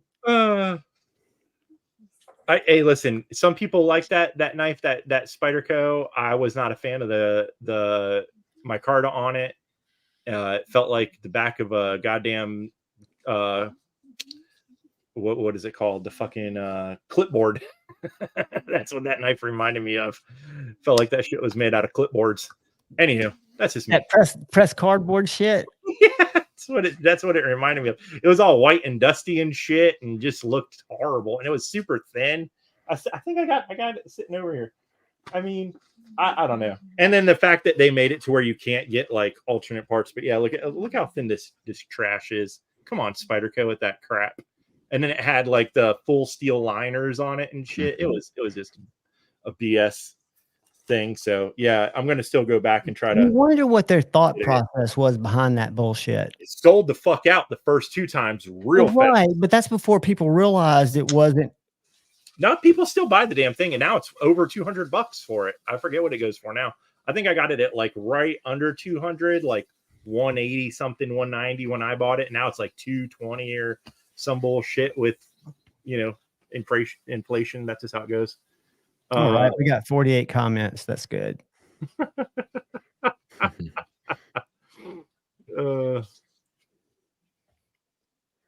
Colby, what is up? Ed, what's going on? I didn't know that guy. I didn't know Nothing Fancy was still like doing shit. That was one of the first, I forget how many years ago, people that I saw doing YouTube knife shit was Nothing Fancy. Well, that's how I met that MPG EDC Meredith, who's a super nice gal. Her and her husband have a channel, but they were at the Blade HQ grand opening and did a little in the parking lot interview with Nut and Fancy. And I never saw him as a reviewer because he was kind of not. He was doing more pew pew reviews when I got in the He does community. a lot of stuff, but it's like more outdoorsy, fixed blades. He's a person I saw do the Ontario rat review where he did all kind of crazy shit with that. That's funny shit, Shane. You had to see the one earlier. Palmer said, "Man, Chinese companies use too much Loctite." that big Spyderco I bought, you couldn't. I hit a torch on that thing, and you could not get that shit to come loose. There was nothing. I beat it with a hammer. I did everything I could to that knife to get it to fucking separate. Outside of like taking a saw to it, I just boxed that thing up and sent it to fucking Mersal. Yeah, that would be my only advice for anybody that gets into YouTube is if you get into it to sell stuff, it's so transparent to tell when people are selling versus when they're sharing. Oh, that's hilarious. Best knife you own now. That's right. My bloody ass Spyderco clone that I got and sent to you. Shit. I think it had some caulk on there too. I used it as a caulk. Use that blade. Oh hell, that thing was a piece of trash. Yeah, like I said, I didn't know that guy was even still, if he's still on. When I watched it, he was doing, like outdoors kind of reviews on shit, like beating the hell out of stuff. That was before I found the Dutch Bushcraft Knives kids. So did you review it as a legit and didn't know it was a counterfeit? That's what someone said, but yeah, I didn't know if he did it or if he was just trying to pull it off as a. I'm trying to find the StreamYard picker, and I'm going to throw a hashtag in there because what I'm going to give away just for the shit of giving away. And this was sent in by Chris229, and I've given one of these that was won by Jim Miller. This is a fantastic little EDC fixed blade. I personally didn't wear mine as a neck knife. I put mine on an Ulti-Clip, but that's the CRKT Spew. I like that. Little Warncliffe, really comfortable, great little slicer. So that and a little swag is going to be in the giveaway, but I'm going to put a hashtag in here. Dude, I'd say that almost everybody that buys stuff off Amazon has no idea. Like, how would you know? How you know what I mean? It's the only way to know, in my opinion, is to look at the seller, right? Thank you, Bluminati. Oh, I was highlighting it too. Somebody who was gifted a membership needs to go register for the member giveaway, and that was Todd Carr was gifted a membership. Congratulations, Todd. Thank you, Bluminati Ninja. Sorry, I didn't mean to interrupt you, Pocket Metal. Oh no, I mean, yeah, I mean, even people that are in the knife community and look at knife shit all the time probably could still not know if all those knives, like, couldn't name like who it was that designed it or where the original one came from. There's so much shit out there that no, you're exactly right. And I bought one. I can't remember what the name of the designer is. It's a shit piece of trash knife, but I bought it on Amazon for like $20. Took me fucking years, and then I saw someone had one. I'm like, wait a minute, someone had a real one, and I was like, that's what that thing is. I never showed it. I never talked about it. It's a piece of trash knife, but however many years ago I bought the damn thing, didn't know it was a fucking clone. But yeah, well, if you go to Amazon, there's so many different retailers. So you can, Blade HQ has an Amazon presence. So does a lot of other knife stores. So if you buy from a reputable seller, chances are you're going to get a good knife. But they were on sale. Somebody posted it on YouTube long before I had a channel, but it was for a Cold Steel 4MAX Scout. I got it. Perfect. Came in a box. I loved it. I did a couple of flick videos out on the porch, and somebody commented that's a clone. And so I Googled it. I mean, the knife was perfect, but the Cold Steel, instead of what the normal logo was, it had a black square around it. So they're out there, right? But I didn't check the retailer at the time. I was just buying it because it was on sale for like $69. Yeah, don't try to get a deal, but dude, this is back in the day. TPK for ATK. Oh, did you do the same? Oh, that's me. Oh, It's okay, cool. when I comment on here, it goes under your name for some reason when I'm doing. You're my dude. I should have did it in the other thing. No, you're fine, dude. That's cool. Remove it and then do it under my. No, I'll do one for Joe Isabella. Who said they wanted it? Somebody said they really wanted that knife. Hold on, let me go back up and find out who really wanted it. There we go. Yeah. Scroll. Not here right now, so I was thrown in for acid test kid. Scroll. Oops. I'm going. I'll probably call it quits here in about 10 minutes, guys. We're getting a little tired. Right so. No sweat, buddy. I gotta wake up early and get some early or like. What out. is going on, Chef Rocky? I didn't see you, buddy. I'm gonna do it for Paul Mills. Thanks for coming on and hanging out with us. And it's ridiculous. Yeah, I mean, Austin, your time I know is valuable, and to come hang out and share it with us and teach us about it is very much appreciated. Thank you. Of course, man. No, thank you, dude. I mean, and like I said, you can use anytime you want to share any information. All you have to do is shoot me a text, shoot me a message. We have open Friday nights every time. Cool. Yeah, I mean, I got a lot of OEM exclusives coming up, so trust me, I'll be reaching out, and we'll have to do this soon. Well, I appreciate you stopping on, buddy. Mm-hmm. For sure, man. Now he's basically kicking you out. Jeez. No, I'm not kicking him out. I didn't know how quick he was going. We've got 40 entries. I got about 10 minutes. I'll wait till because you're doing a giveaway, right? Well, I'll wait till after that. Yeah, Good Lord. 66 people. We got 44 entries. I'm going to give it. We got 40 entries now. That's weird. I'm going to give it 50 more seconds. So everybody throw in TPK, all caps. Yeah. No. Does it refresh itself? No. And if I refresh it, it fucks it. We have to start over. I learned that the hard way. Okay. So I'm assuming if people, they might just be listening. They might not be interested. Delaney just got in. That gave us 41. Robo Stevo just got in. That gave us 42. Hector N got in. Sweet. Neil McKenzie got in. Yeah, y'all jump in there. And all you channel members, make sure you leave a comment in the pinned one for the Asher 20CV. I found out off an Asher post that's a prototype, that they didn't make that knife in 20CV. If I had known that before I read that, I would not have given it away. But it's already up there. It's right here. Double D10. Thank you so much, man. You will not find another G10 Spiro in 20CV.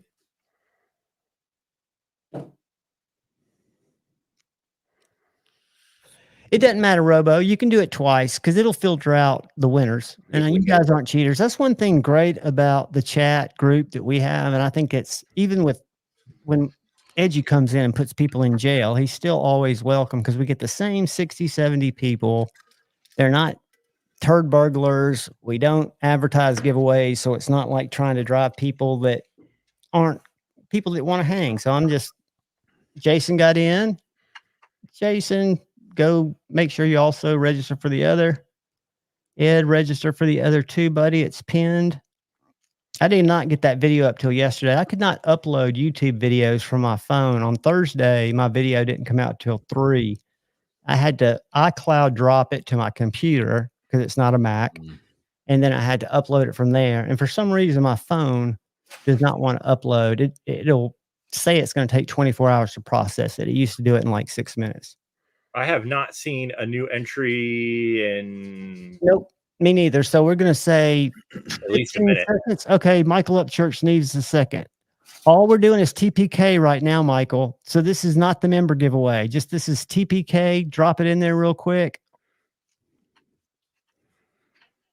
We're going to do the member one late because you don't have to be here to win. You should have just said TPK instead of give me a second, and it would have been done. And Angelo, don't put the hashtag in front of TPK. Just TPK. Yeah, don't do it this way. Michael Aurelio got his in.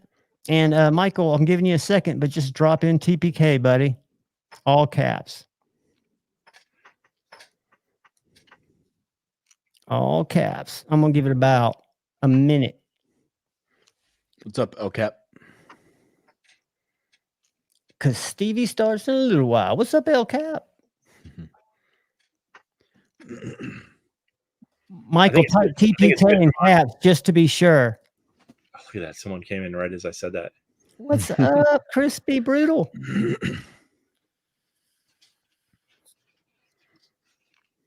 I'm waiting for you to type it again, Michael. Then I'm going to draw. Or I'm going to give you 15 seconds. And if you don't type it again, I'll still got it. Okay, got it. Perfect. All right, guys.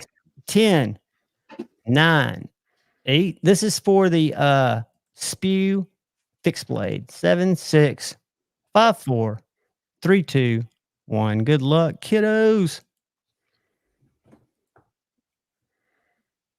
Oh, the possums are on the porch. The possums are on the porch. Brother Ed Harrison. Isn't that Ed? Yeah, the man, the myth, the legend. My brother from another mother. Congratulations, cool. Ed. Fed. And that is a donation thanks to Chris229. And y'all give me just a second. I'll give you all some possum vision. Edward. Harrison. Couldn't have went to a better person. No, exactly not. Hopefully he'll win the other two. Sierra KT Spew.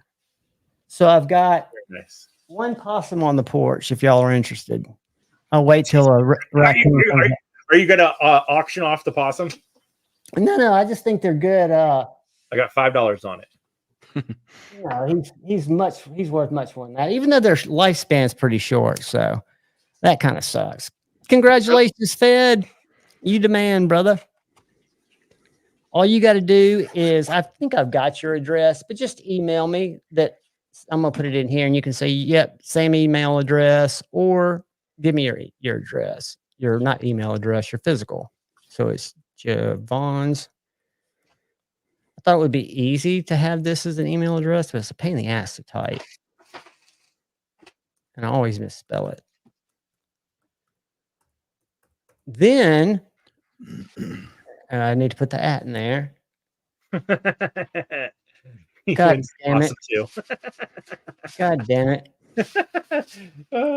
That's going to be fun to ship. .com. The possum's going to be hard to catch because I can tell you they're not very speedy, but they've got that cornerback cutting ability. And their tails are so long you would think you'd be able to get it, but no. That's the one good thing. You can grab them by the tail, but it's got teeth, so Beefer Baron member for 13 months. Thank you, Beefer. Make sure you get in on the giveaway. And the thing about the possum is they got really bad eyesight. But when I go over to the door, I've got a storm door, and I'll kind of squat over there and watch them because I'm fascinated by their little funky feet. And he'll start turning his head up and sniffing, and then I guess he smells me and he'll waddle off. And if I move from the door to sit on the couch, he'll stop at the stairs, sniff again, and then turn around and come back and just finish eating. Tippy caught a meal today. Possums are awesome. Thanks for hanging out with us. Yeah, I'm gonna head out. I'm pretty tired. I gotta wake up in the morning. Get some. Appreciate you, buddy. Have a great night. Done, so. I'll share some stuff to the site, especially to help you move it out. Yeah, for sure, man. No, thank you guys so much. And like I said, I got plenty of OEMs coming out soon, so I'll definitely be back soon and promote those, and should be a good time. I'm excited. It's a lot of fun, dude. You bring a lot to the show, and you've got a lot of good information. So thanks for sharing. And I think it's great that you're carrying on your granddad's legacy. I mean, that makes it that much more special. So good for you. Mike Jernak, what's up, brother? Take care, buddy. All right. We'll see you, man. Thank you, guys. Have a good night. That was Austin, and that was awesome. I really enjoyed hanging out with him. So, Mike Jernak, you just came in here. I don't know if you've registered for the member giveaway. You do not have to be present to win, but I want everybody to at least get in on it. We are back. All right. So while we wait for 2 seconds, I'm going to do some possum vision.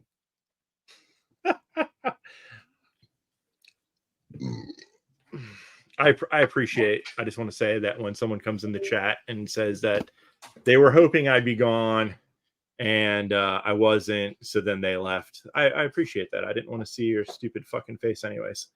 Yeah, you're welcome. Look at it go. Oh, what a cutie. I'm glad that he got. Did you put the food out like that, or was that him just eating messily that made the food go everywhere?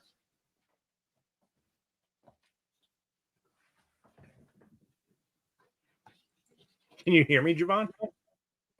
Oh, there you are. You're back. Here we go. Let's go like this. What'd you say, buddy?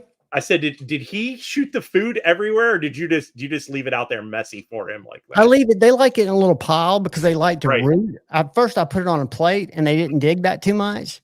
So what I've noticed is what they'll leave like little bits during the day, and the blue jays, only blue jays will come and eat that shit one at a time.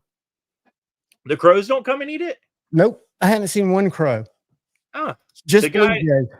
The guy next door to us, he puts it at like the in between where his house and his garage is, in the little pavement there. He puts a little pile, and the crows, man, you get like a fucking whole shitload of them there eating that stuff, and obviously a few neighborhood cats and stuff. But yeah, the crows tear that shit up. I don't know. What kind of make sure you register, buddy. It's a great knife, and I know why the raccoons haven't come back. They like dog food. They don't like cat food as much.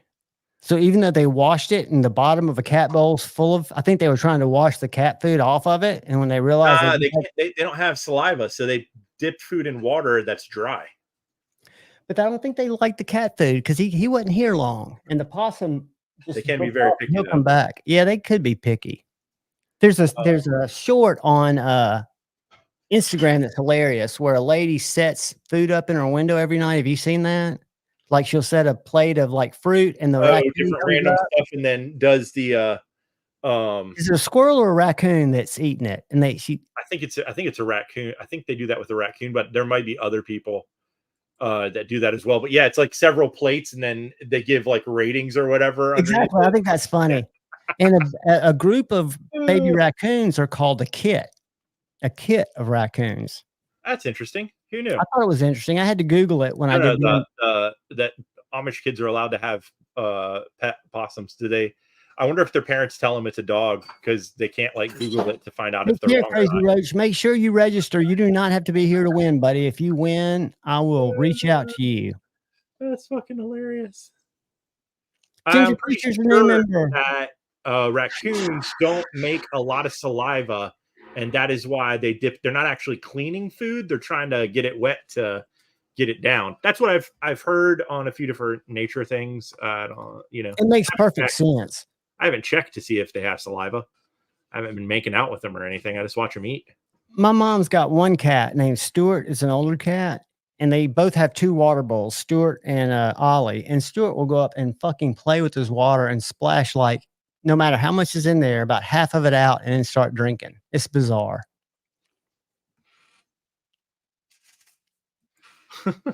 I'd be knocking on their door.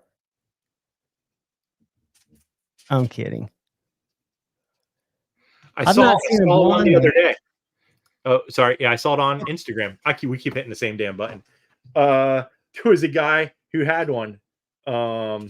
It had no stripes really, or if it did, the coloration was very all similar up. So y'all be honest with me. What do y'all think of this knife?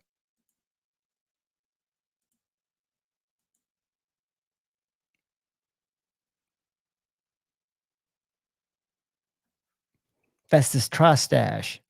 What the fuck is that horse shit? Oh, fuck that shit. No, you didn't show it open though. Let me find a picture with it open. Hold on. I'm not going to completely hate on it. It looks chatty. It's a blade binge. Yes. I don't know why it keeps doing that. Why does it not want me to? What the fuck is Instagram doing?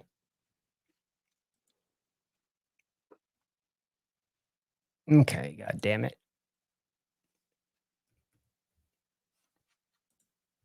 I've the only one I've seen is on an Instagram reel, and you couldn't really.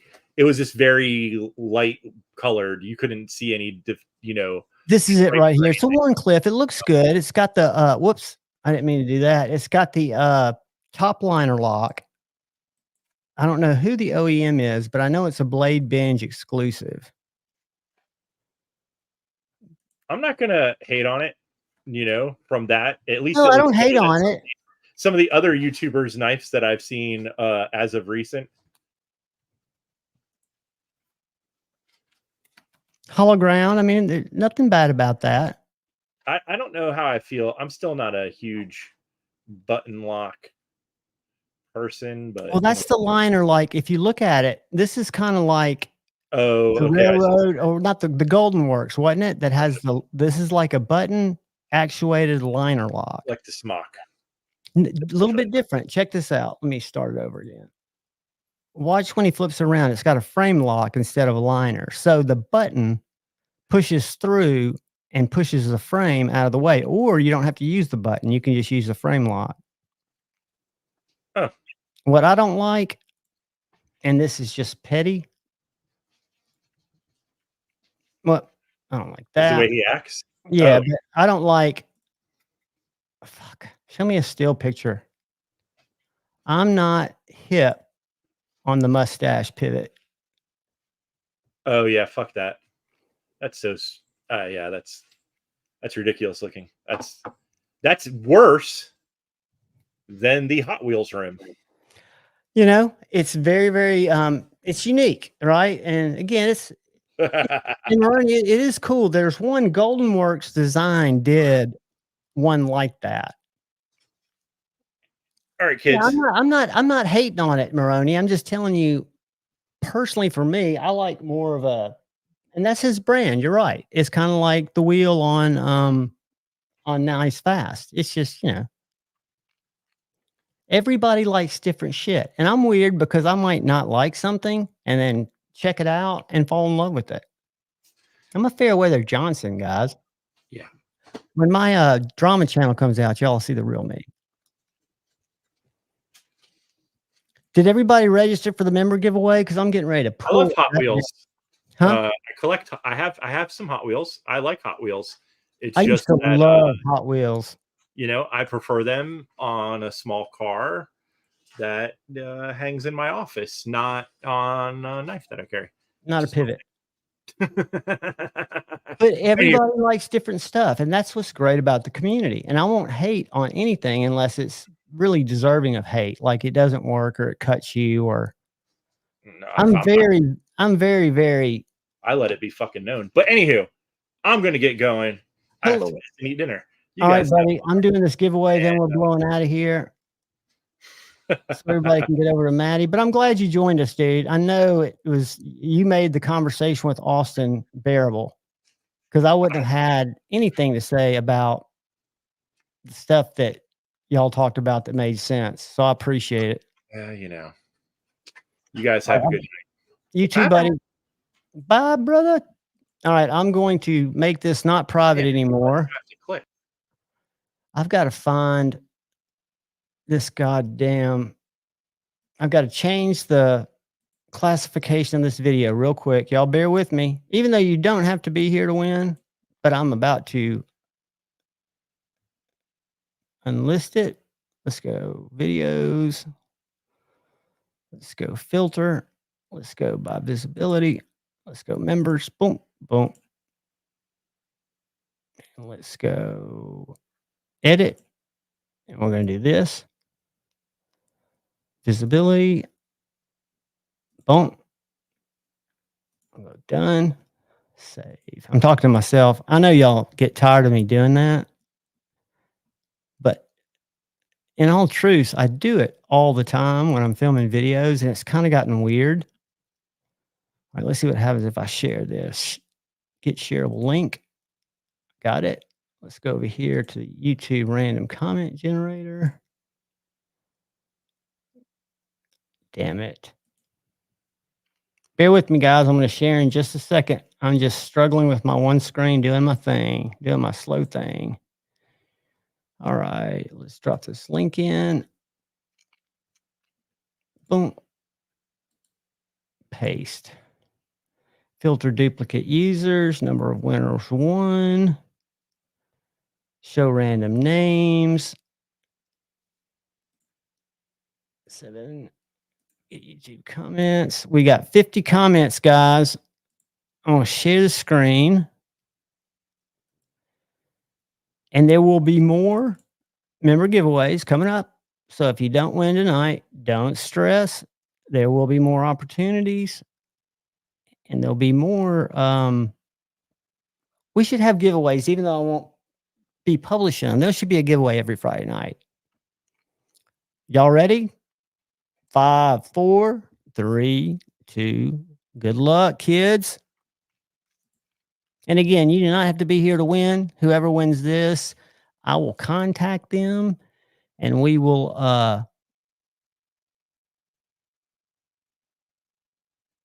let's see who it's going to be. Who's going to be? I do 30 seconds. I don't know why.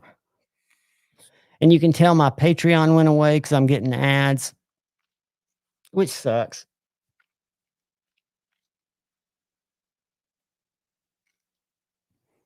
Jim Turg Leafera is the winner. Winner chicken dinner.